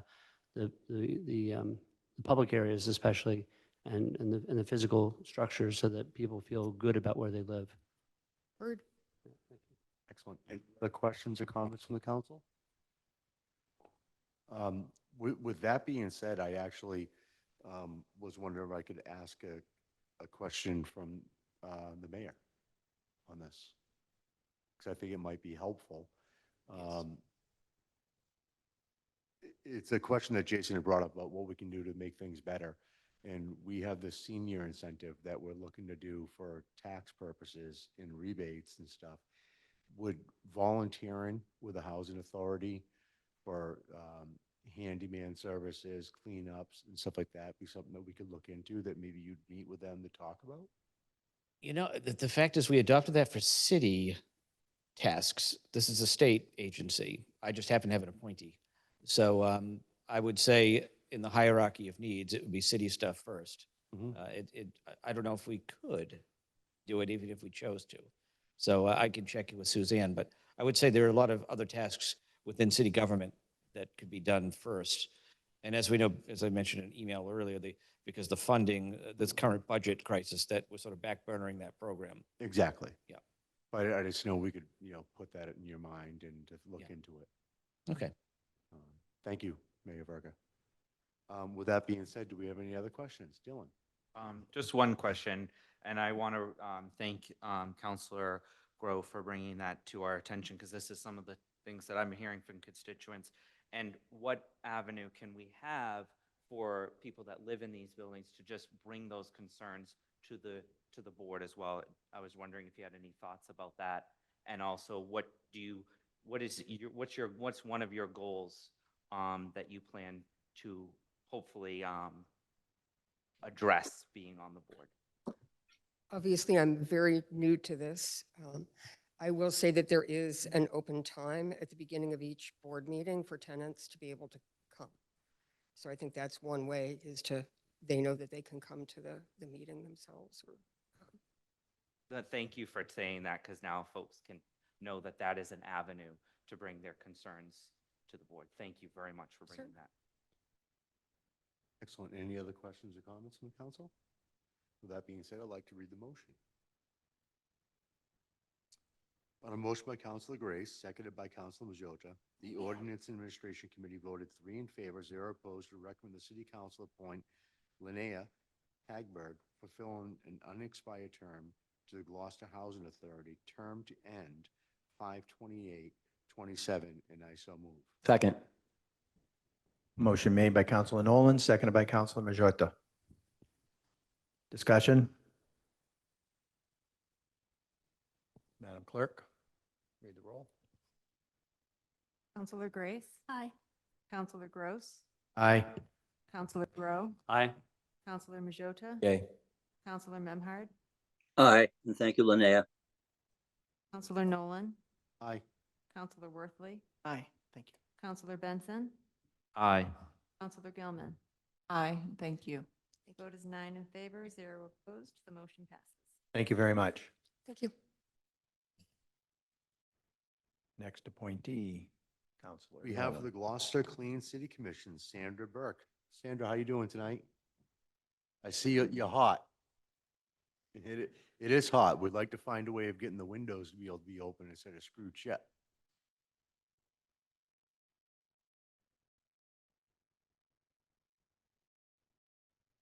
Hi, my name is Sandra Burke, and I was born in Illinois, but I spent every summer in Gloucester because my father was a watercolor painter, and he came here to paint motif #1 and Bass Rocks and all up and down the coast.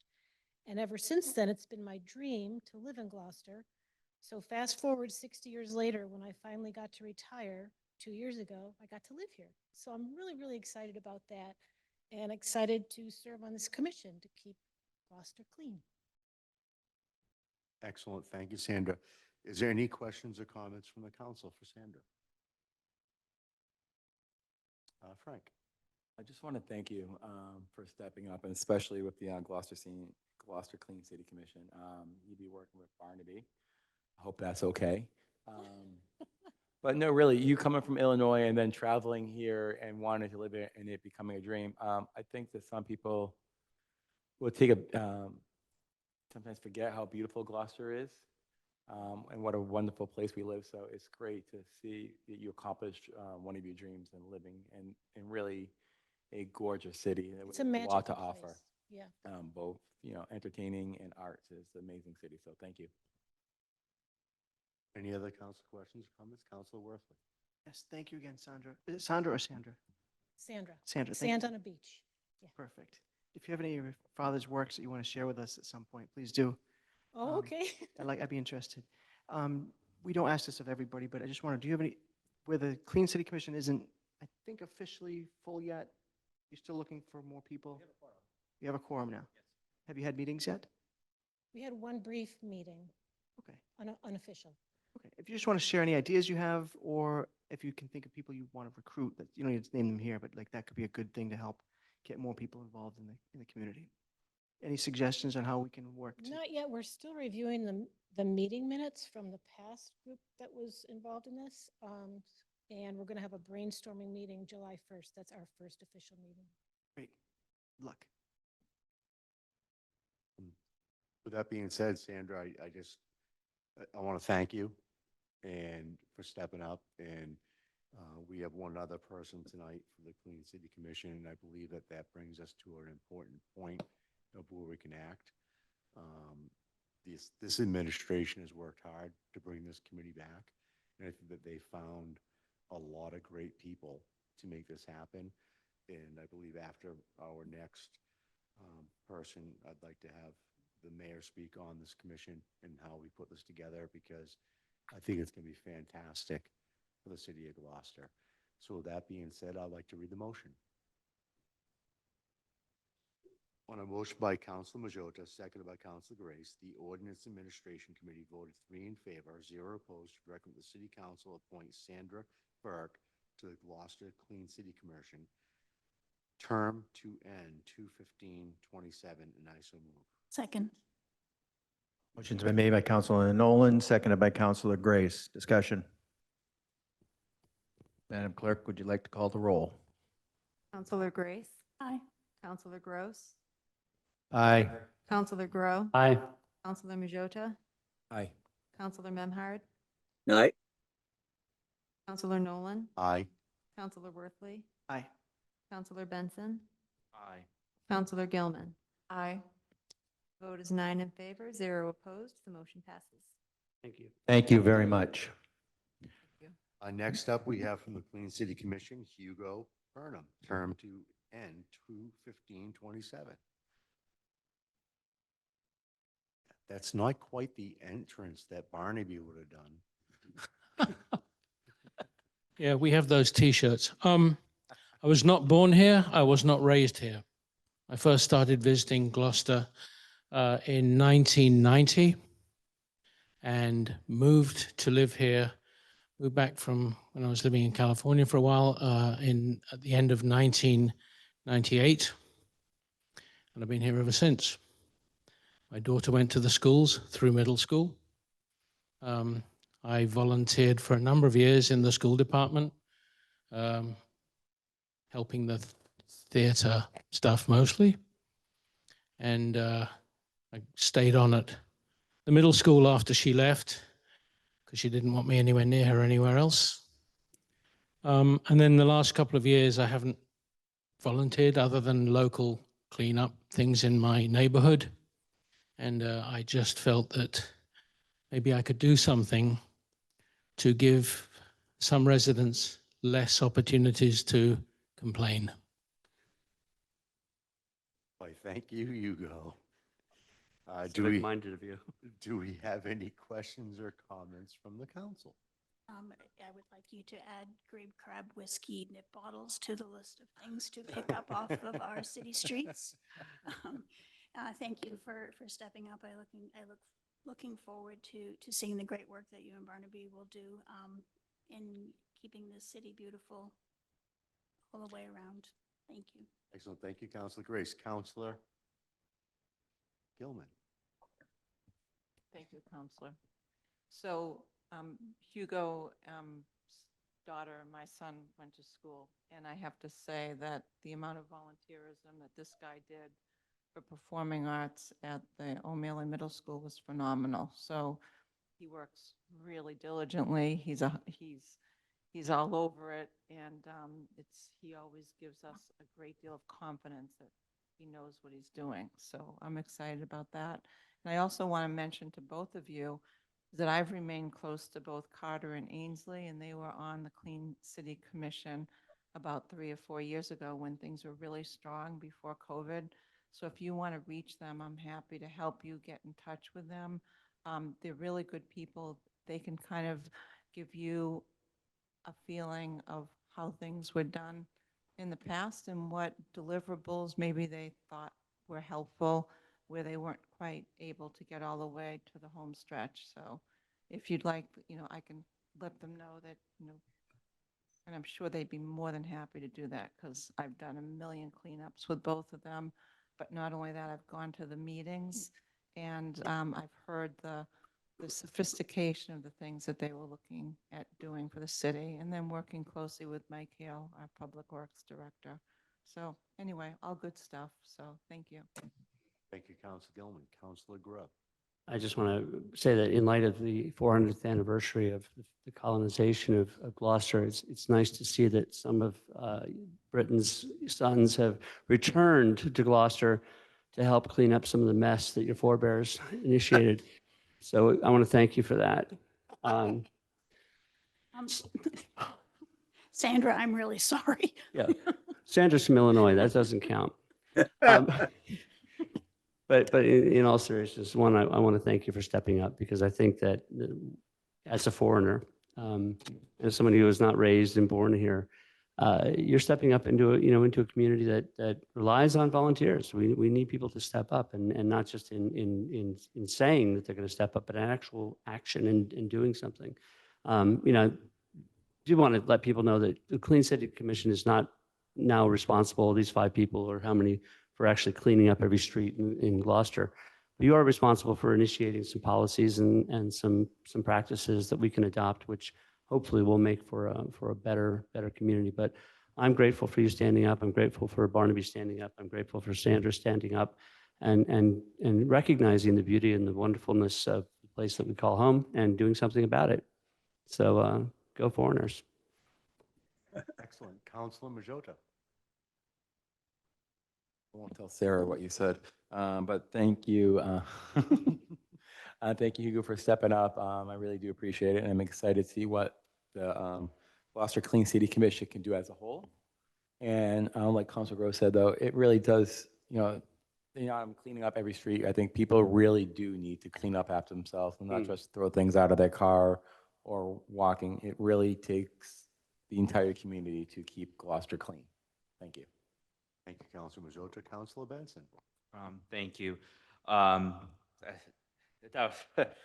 Just one question is, what is one goal you hope to achieve on the commission? Well, I think I said it earlier on, give residents fewer reasons to complain. And that,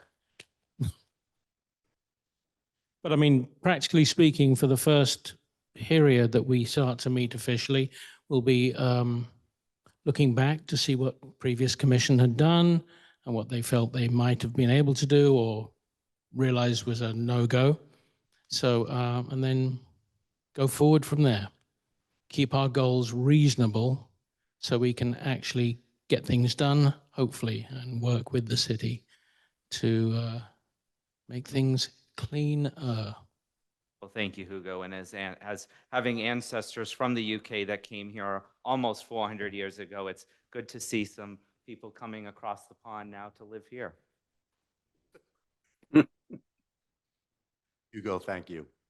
And, You're welcome. Councilor Memhard has his hand raised. Not a problem. Councilor Memhard? Yeah, not to be remiss, but following up on recent councilor comments there, Hugo and Sandra and Barnaby are going to, we're going to follow your drumbeat as you act as a Pied Piper to lead us forward as a cleaner town and shaping up our act. But we're looking forward to following your whether it's your fife, your whistle, or your drum. My cattle prod. Well, That works thank too. you. Thank you, Councilor Memhard. Councilor Worthley. Thank you, Councilor Nolan. Mr. Burnham, thank you for participating in government and volunteering. You're incredibly smart. I think your work at the middle school was remarkable and very impactful.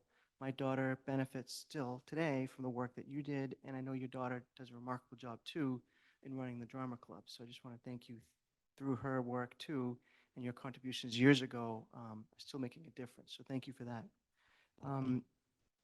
You are also very sharp-witted, and I say it as a compliment.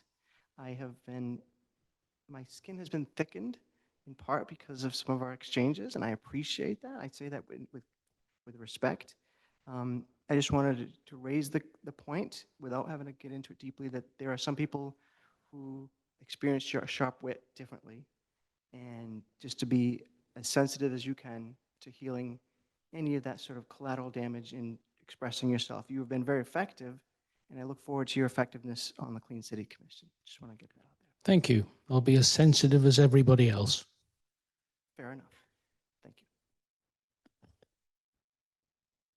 you. Hugo, what can I say? I'm happy. We have a lot of great people on this committee. The problem is that, you know, a long time ago, we did break colonies and we went away. But one of the traits that we have here in America is that this beautiful land people think is their wastebasket. And they can do whatever they want to do and throw things and do things and expect other people to pick it up.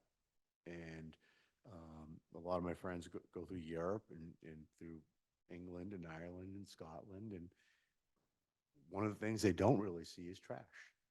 And so we have some people from across the pond here. And maybe it's time for some lessons learned from older. You're calling me old? No, I was going to talk about your country, but how to respect the land. And it's simple. You just don't throw things out your window. The world's not your ashtray. It's for everybody to enjoy. And I'm sure that you guys are going to work hard to help us manage it through the administration and get the word out that we need to do better. All of us. All of us have to do better in making this happen. So this is an important committee, and I'm happy to support you tonight. Thank you. All right, so we're going to do a motion.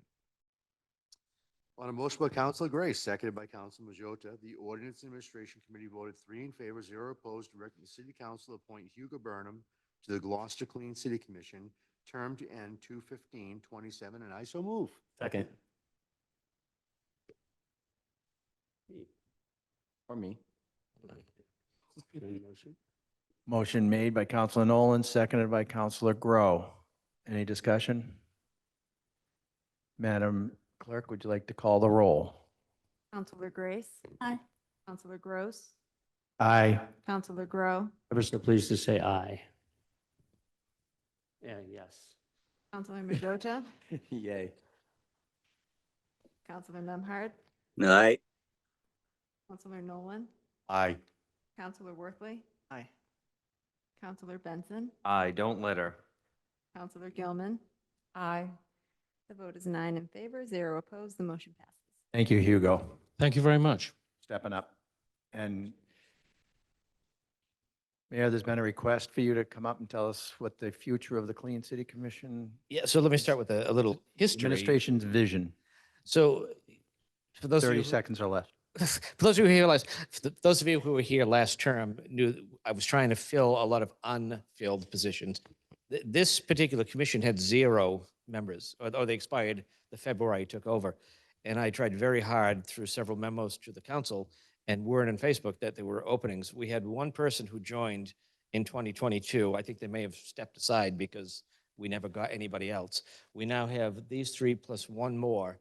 That gives us a quorum plus 1, so they can start meeting.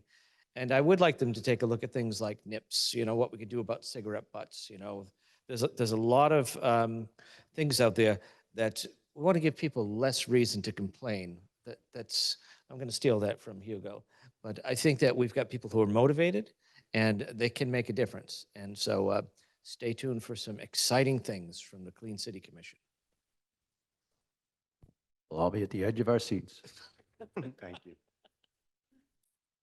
Good night. Thank you.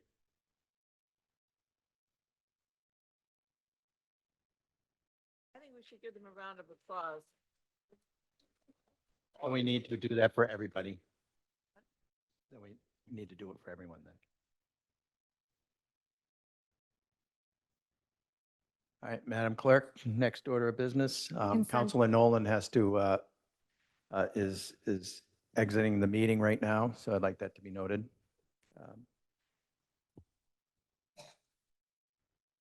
The next order of business is the consent agenda.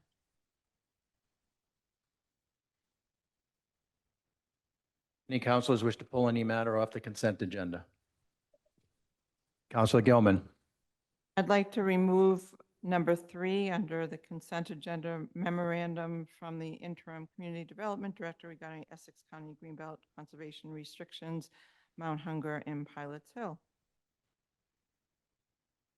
Anyone else want to remove anything? Someone want to make a motion to accept the consent agenda? Second.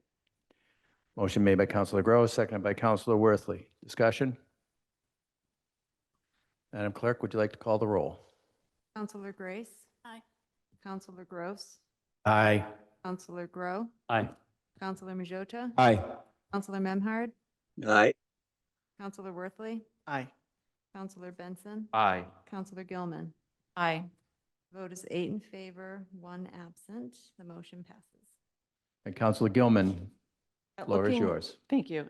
At looking at the material for this, which is on pages, it's in the packet. I think everybody knows that. Anyway, all the information has a 2023 date as well as all the 2023 city councilors. And I think that we need to amend that material as we are approving this. So I'd like to just approve this to be referred, but with the understanding that I believe that the material needs to be updated, and I so move. Motion made by Councilor Gilman, seconded by Councilor Grow.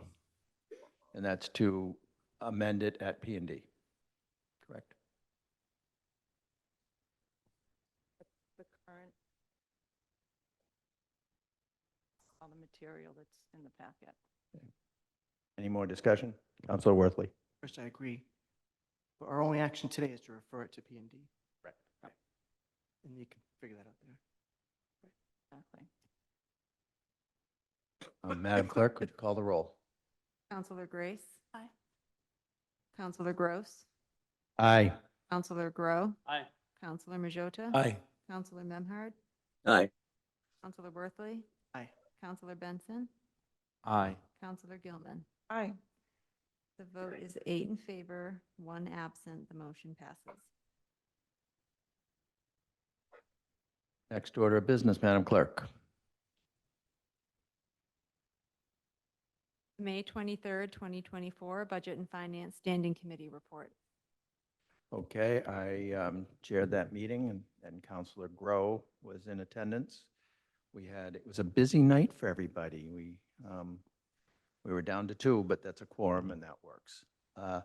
So the first order of business before us was a memorandum from the Sustainability Coordinator requesting acceptance of American-Made Community Action Innovation Prize in the amount of $100,000. This was a prize that accompanied one particular project, the geothermal project that we approved. That grant for the Gloucester High School area that encompasses pathways, open door, Division of Marine Fisheries, all for a study to see if geothermal would be a feasible use in that area. And then also part of this was to investigate other forms of energy savings in Gloucester High School, hybrid fuel uses, both electric and some fossil fuel were necessary. And so that's what this is for. This is for studies. To study geothermal and other solutions at Gloucester High School. So I'll make the motion. On a motion by Councilor Gross, seconded by Councilor Grow, the Budget and Finance Committee voted 2 in favor, 0 opposed, 1 absent to recommend that the City Council accept the Community Energy Innovation Prize, Clean Energy Ecosystem Track under Mass General Law 44, Section 53A, from the U.S. Department of Energy in the amount of $100,000. Second. I'm sorry, I was reading the other thing. Yep. To be used towards additional studies, designs, and implementation of needed updates that arise at Gloucester High School. The prize is not considered a grant and is not subject to federal single audit requirements. The funds will be tracked within other city special revenue fund category. There is no deadline to use the prize money, and there is no local match, and I so move. Second. Motion made by Councilor Gross, seconded by Councilor Worthley. Discussion? Councilor Worthley. I just want to apologize for not making it to the meeting. My son had academic recognition night at high school, so I apologize. Thank you. Okay. And Madam Clerk, call the roll. Councilor Grace. Aye. Councilor Gross. Aye. Councilor Grow. Aye. Councilor Majota. Aye. Councilor Memhard. Aye. Councilor Worthley. Aye. Councilor Benson. Aye. Councilor Gilman. Aye. Vote is 8 in favor, 1 absent. The motion passes.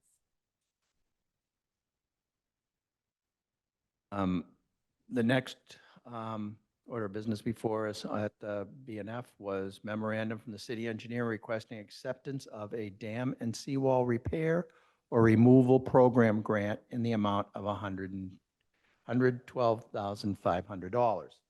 This is for the Fernwood Lake West Dam that feeds into Wallace's Reservoir. It is a design and permitting and mapping.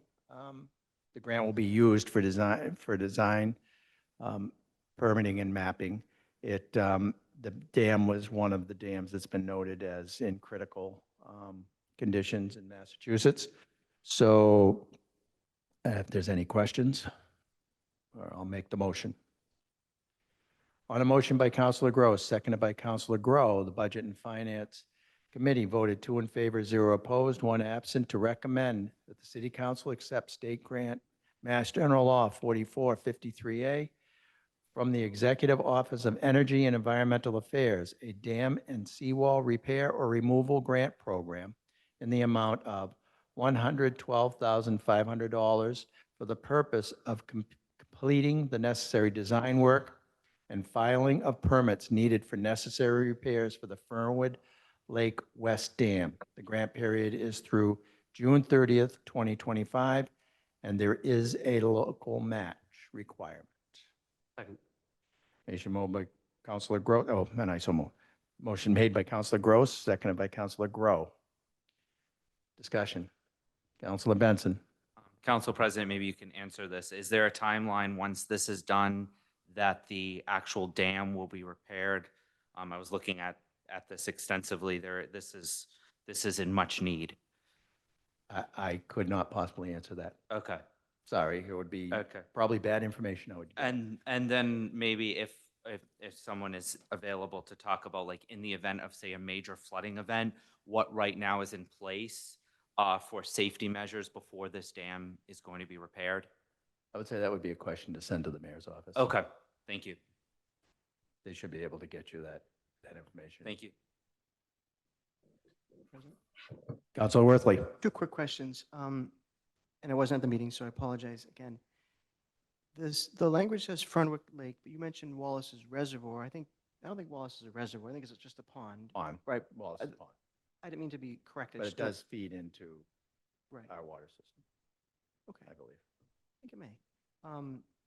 So, sorry, I lost my train of thought though. Sorry. So even though it feeds into that and everything, it's just for Fernwood Lake? Just for the West Dam. Okay, on Fernwood Lake. Yes. Thank you. Councilor Grow. And not to, we did get a little bit of information on the grant, the permitting process. They did say it's a fairly lengthy and very involved permitting process, hence the cost. So the timeline we don't know about, but it is going to be extensive.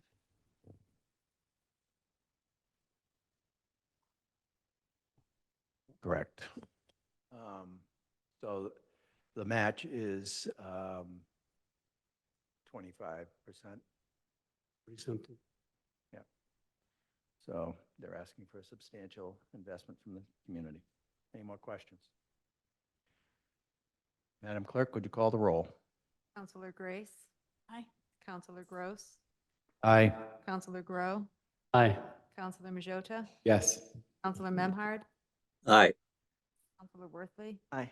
Counselor Benson. Aye. Counselor Gilman. Aye. The vote is 8 in favor, 1 absent. The motion passes. Okay, the next item is memorandum from the Assistant Chief Financial Officer and number 2024 SA 22 in the amount of $1,250,000 for out-of-district tuition and out-of-district transportation costs. So this will be money that will be transferred from stabilization into the schools out-of-district costs for transportation and tuition. I'll read the motion. Budget and Finance recommended on a motion by Councilor Gross, seconded by Councilor Grow. The Budget and Finance Committee voted 2 in favor, 0 opposed, 1 absent, to recommend that the City Council approve supplemental appropriation number 2024 SA 22, SA meaning supplemental appropriation, in the amount of $1,250,000 from the General Stabilization Fund, undesignated fund balance, account number, as noted, to the General Fund Special Education Tuition Non-Public School District-Wide Professional and Technical Services account noted for the purpose of covering out-of-district special education tuition and out-of-district transportation cost. And I so move. Second. Motion made by Councilor Gross, seconded by Councilor Grow. Discussion. Councilor Gilman. I will be supporting this, but I do want to say something. The fact that these costs have increased this year by 14% is really an issue. And I really think we really need to start lobbying more with our state reps on this, because this is just not fair to our city and our children who need special education requirements satisfied to have that level of increase in the cost of providing special education to the 60 students that we bus out of here to get the assistance that they need to be successful. But I will be supporting this. Thank you. Councilor Grow. I really agree with Councilor Gilman that we need a more concerted effort at holding the state accountable for effectively an underfunded mandate. They put all the cost and burden on the community and without much relief in terms of the overall cost. But what I would speak to this particular motion, unfortunately, there was no one from the school administration to discuss this, and I understand the whole concept of prepaying sped tuition and in factoring in that when we can pay in advance for this. But I also look at, I'm not going to be here for the school budget review, unfortunately, and I look at what the district is putting into contingency accounts for the potential for increases next year. And I would hope that my colleagues will take a hard look at that and whether or not we would be better served in preserving positions and jobs this next year, and whether or not it's the reserves that are being requested by the administration are a little excessive in their scope, and whether or not we can request that they rethink that with the eye towards stabilizing services within the district. And then if we have to, as we will, and which we will be required to do, find avenues for backfilling any actual increases in sped costs that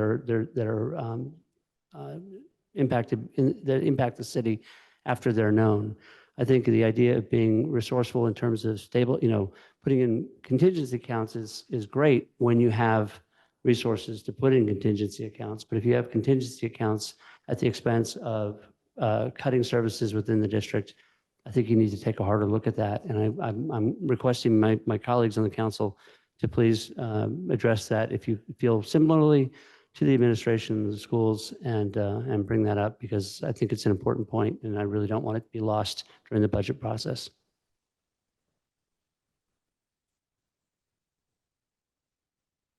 Madam Clerk, call the roll. Counselor Grace. Aye. Counselor Gross. Aye. Counselor Grow. Aye. Counselor Majota. Yay. Counselor Memhard. Aye. Counselor Worthley. Aye. Counselor Benson. Aye. Counselor Gilman. Aye. Vote is 8 in favor, 1 absent. The motion passes. Okay, the next item is a memorandum from Veteran Services Director requesting acceptance of donations in the amount of $325. Committee recommendation is as follows. On a motion by Councilor Gross, seconded by Councilor Grow, the Budget and Finance Committee voted 2 in favor, 0 opposed, 1 absent, to recommend that the City Council accept various cash donations under Mass General Law 4453A to support veteran services in the amount of $325 from the following members and business partners in our community. Joanne Sinos, our esteemed former city clerk, Trinity Congregational Church, and Edward Camo, who is a generous multiple-time donor in the amount of total $325, and I so move. Second. Motion made by Councilor Gross, seconded by Councilor Grow. Discussion. Madam Clerk, would you like to call the roll, please? Counselor Grace. Aye. Counselor Gross. Aye. Counselor Grow. Aye. Counselor Majota. Aye. Counselor Memhard. Aye. Counselor Worthley. Aye. Counselor Benson. Aye. Counselor Gilman. Aye. The vote is 8 in favor, 1 absent. The motion passes. And that concludes our business on this next order of business, Madam Clerk.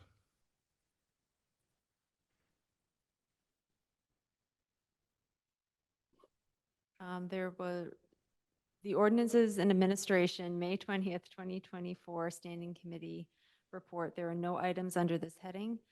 So the next item is the May 21st, 2024, May 22nd, I believe, Planning and Development Standing Committee Report. Councilor Grow. The only thing that we actually needed to vote on that night was the special event application, request for street closures for the Gloucester District, excuse me, let me speak that in English, Gloucester Fishtown Horribles Parade on July 3rd, 2024. That's Wednesday, July 3rd, 2024. And those streets will be closed downtown for that event. Get your horribles on and come to the parade. That's it. We had a couple of continuations which have been continued, and we have a public hearing coming up in June for another application, and that's it. Thank you very much. Next order of business, Madam Clerk. Public hearing 2024, number 14, to amend the Gloucester Code of Ordinances, Chapter 22, Traffic and Motor Vehicles, Article 6, Traffic Schedules, Section 22-270.1, Resident Sticker Parking Only, by adding Western Avenue Easterly Side from number 6 to number 26, 6 a.m. to 6 p.m. from May 1st to September 15th.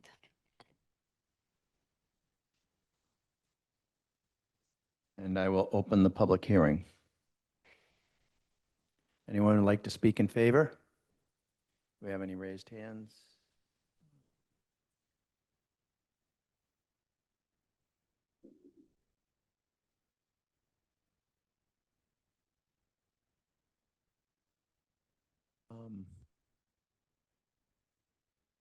Anyone who wants to speak in opposition? Communications, Madam Clerk. There are none.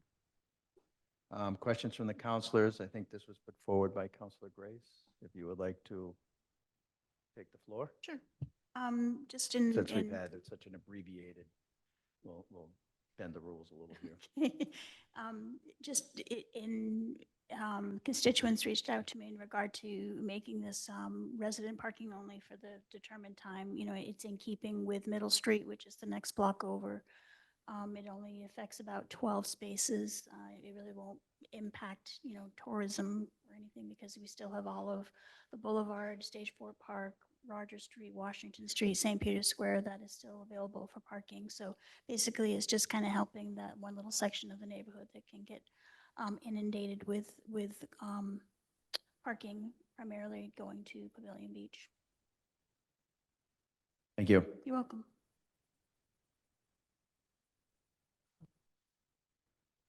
All right, I'm going to close the public hearing. Committee report. We don't have, Frank, you're going to have to give the committee report. Perfect. Committee recommendation on a motion by Counselor Gray, second by Counselor. Oh, okay. All right, go ahead. Go ahead. You're going to make the motion. You'd have no report. No report. So, Okay. Committee recommendation on a motion by Counselor Gray, second by Counselor Marjota. The Ordinance and Administration Committee voted 3 in favor, 0 opposed, to recommend that the City Council amend the Gloucester Code of Ordinances, Chapter 22, Traffic and Motor Vehicles, Article 6, Traffic Schedules, Section 22 through 270.1, Resident Sticker Parking Only, by adding Western Ave Easterly Side from number 6 through number 26, 6 a.m. through 6 p.m.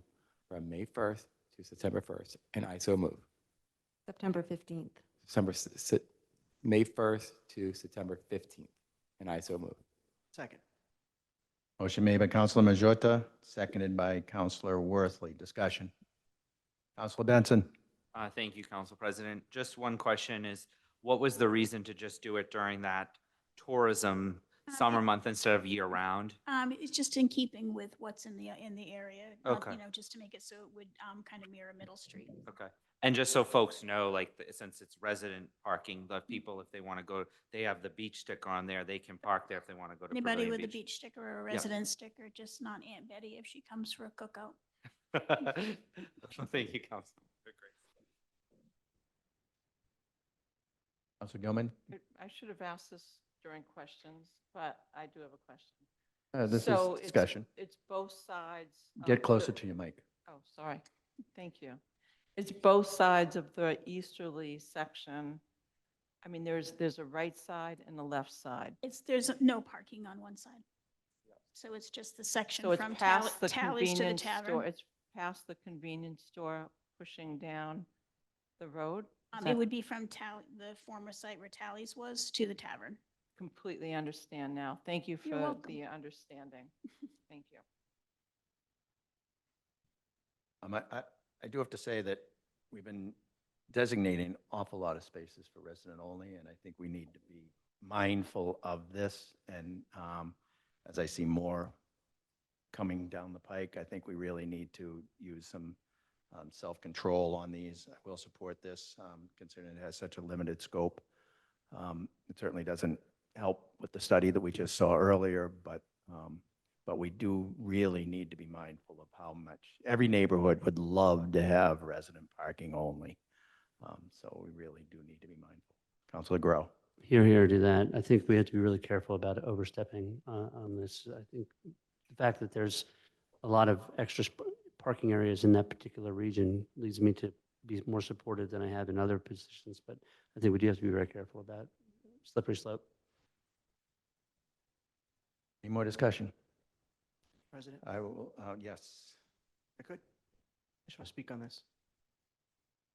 Is that a yes? Yes. Okay, yes, sorry. Yes. So I completely understand we need to be sensitive to balancing things. The people who live in this area, they don't necessarily invite all the people who come to park on their street. And I think that's the challenge of when you live in a commercial district, we need to find that balance, right? And help them in whatever ways we can. But it is a place that gets a lot of demand for parking between Pavilion Beach, the Fiesta, the Boulevard. And so I want to commend the councilor from Ward 3, which I live in, for bringing this forward. And I think it makes a lot of sense to approve this. Thank you. Thank you. Any more discussion? All right. I did close the public hearing, didn't I? Okay. And would you call the roll? Motion's been made and seconded, so Madam Clerk. Councilor Grace. Aye. Councilor Gross. Aye. Councilor Grow. Aye. Councilor Majota. Aye. Councilor Memhard. Aye. Councilor Worthley. Aye. Councilor Benson. Aye. Councilor Gilman. Aye. Vote is 8 in favor, 1 absent. The motion passes. Next order of business, Madam Clerk. Decision to adopt special council permit 2024 number 1, Pleasant Street number 14, map 8, lot 52, GZO section 3.1.6B, building heights in excess of 35 feet for an increase in building height for the installation of a rooftop pergola in the CB district. The chairman of P&D will read the motion. Councilor Grow. Thank you. We'll move the adoption to adopt the decision of the special council permit as special council permit 2024-001, Pleasant Street number 14, map map 8, lot 52, GZO section 3.1.6B, building heights in excess of 35 feet for an increase in building height for the installation of a rooftop pergola in the CB district. And I so move. Second. Motion made by Councilor Grow, seconded by Councilor Worthley. Discussion? Seeing none, Madam Clerk, call the roll. Councilor Grace. Aye. Councilor Gross. Aye. Councilor Grow. Aye. Councilor Majota. Aye. Councilor Memhard. Aye. Councilor Worthley. Aye. Councilor Benson. Aye. Councilor Gilman. Aye. The vote is 8 in favor, 1 absent. The motion passes. Madam Clerk, next order of business. Councilors' request to the mayor. Giving over the discussion. Oh, I'm sorry. Individual councilors' discussion, including reports by appointed councilors to committees. Oh, I guess we don't have anything there, so that's why we skipped it. Sorry. Who messed that one up? Hey, just being, trying to. So we're back Don't wanna to get yelled at. councilors' request to the mayor. Starting with Councilor Grace. I got a phone call or an email from a constituent just yesterday in regard to textile recycling, where it is, illegal now to throw textiles in the garbage, but we don't really have a place to recycle textiles. So I'd like to, I was just corrected, the open door for some things, yes. But I know the Epilepsy Foundation does comes right to your doorstep and picks things up. And there are other communities that do have kind of an understanding or a program with the Epilepsy Foundation to have a central location where stuff can be picked up. And I also know that in the Quincy Public Schools that they do it in the schools itself, where they have an agreement with a company and they recycle the things at the schools. It gets picked up, however many times a year, and the school gets money for this program. And in the particular school that my brother was a teacher at, they got about $800 one year and were able to get new computers for the library. So it's just something to think about. Thank you. So that's a request to the mayor to tell it, Matt, Councilor Grace. Sorry? That's a request to the mayor to inform us where the recycling location is and, Just, I mean, there isn't, the constituent wanted to know, if there was a central location or if there were so were you going different to places. email that to him or? I can email it, sure. Yeah, that would probably be best. Sure.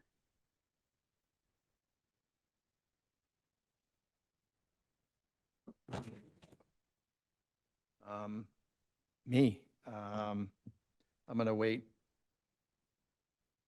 So now it goes to Councilor Grow.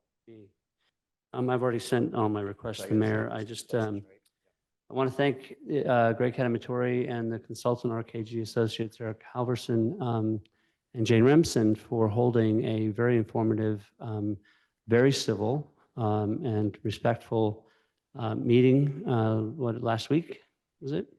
Last Tuesday to discuss the issue of the MPTA 3A transit-oriented district zoning.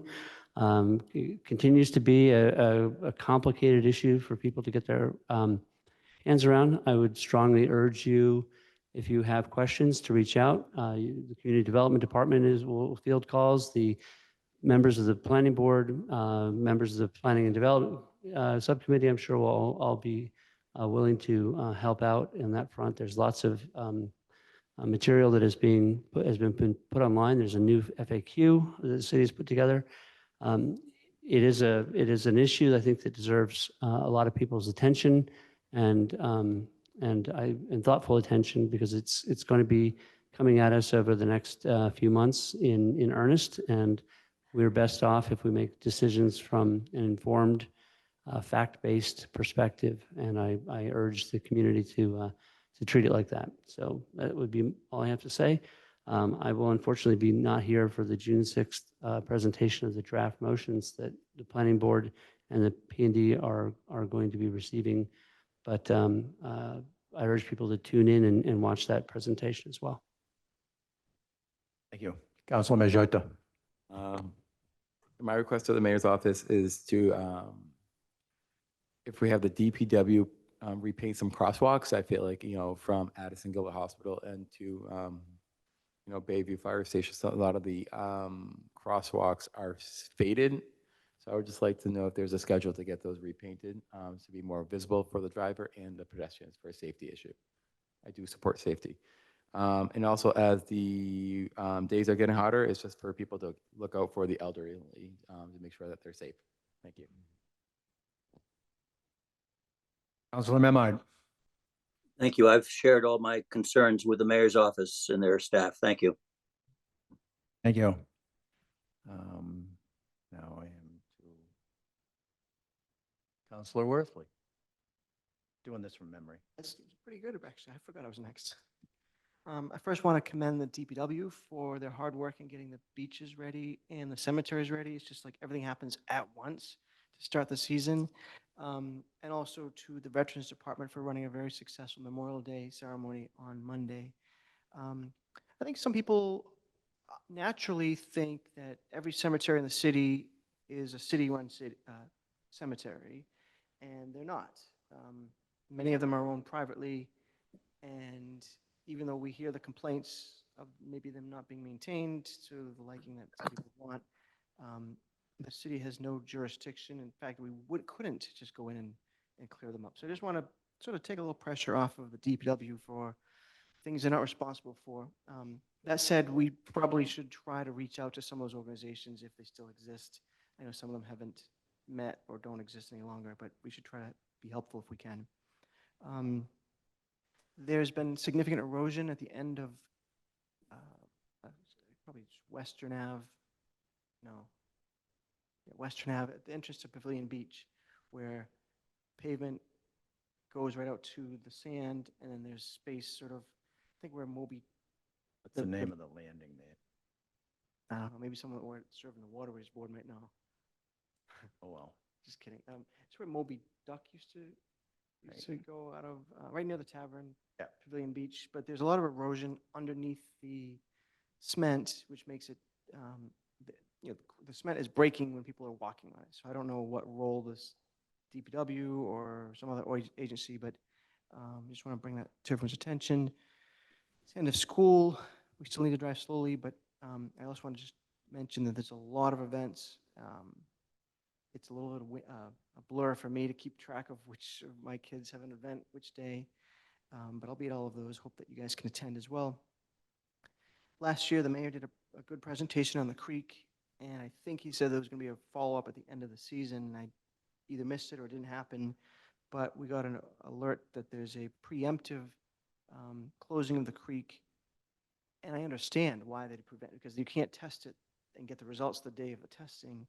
So the creek is currently closed. We want to draw people's attention to that, but we should probably, I'd like to request a presentation at some point, or a memo or something that explains where things stand. We did spend, I think, $120,000 on a study to figure that out. The last thing is, I know we're getting some pressure back from people who are parking on sidewalks and crosswalks, and I just want to be clear that it is state law. The fine that we increased is a local ordinance, but the state law is no parking on sidewalks and crosswalks for pedestrian safety. So I just want to, we didn't decide all of a sudden that that's something that is against the law. We just changed the fee for that criminal action. Thank you very much. Councilor Benson. I've sent all my requests to the mayor, except one that continues to pop up regarding dogs off leash at Burnham's Field. Remember, folks, keep your dogs on leash at Burnham's Field. It's the law. I've sent a request to the mayor to maybe up some presence there with animal control. And also, yeah, that's pretty much it. Thank you. Thank you. Councilor Gilman. I have nothing. Thank you. Thank you. I would like to, Councilor Majota brought up the crosswalks, and I am seeing around town shiny new crosswalk warning signs. So that's been a big improvement to warn. And it's there, it's kind of neon and it catches your eye. So it's not flashing, but it is, I've seen them coming up. I just want to piggyback on that, I've went down and hung around at a bus stop a couple weeks ago, and then a crosswalk on Washington Street at the bus stop across from, is near the intersection of Railroad Ave. The sign to it is a half a block away and before you even see the sidewalk. So really needs to be addressed. Sounds like a request of the mayor. Yep. Okay. I will entertain, I think what it says on my list here is motion. No, sorry, time's up. Go ahead. Just one more thing. Sorry, I'd like to eventually, we can keep it in mind of bringing the mayor and the administration back just to see where we're going to be for next fiscal year with the senior tax work-off program. I just want to see where we're going to be. Hopefully that can be initiated in the next fiscal year. And I know other counselors have tried to get information, but I just want us to keep that in our mind. So thank you. Thank you. Motion to adjourn? Second. Motion made by Councilor Gross, seconded by Councilor Majota. Madam Clerk, call the roll. Counselor Grace, Aye. Counselor Gross, Aye. Counselor Grow, Yep. Counselor Majota, Yay. Counselor Memhard, Aye, good night and be cool. Counselor Worthley, Yes. Counselor Benson, Yay. Counselor Gilman, Aye.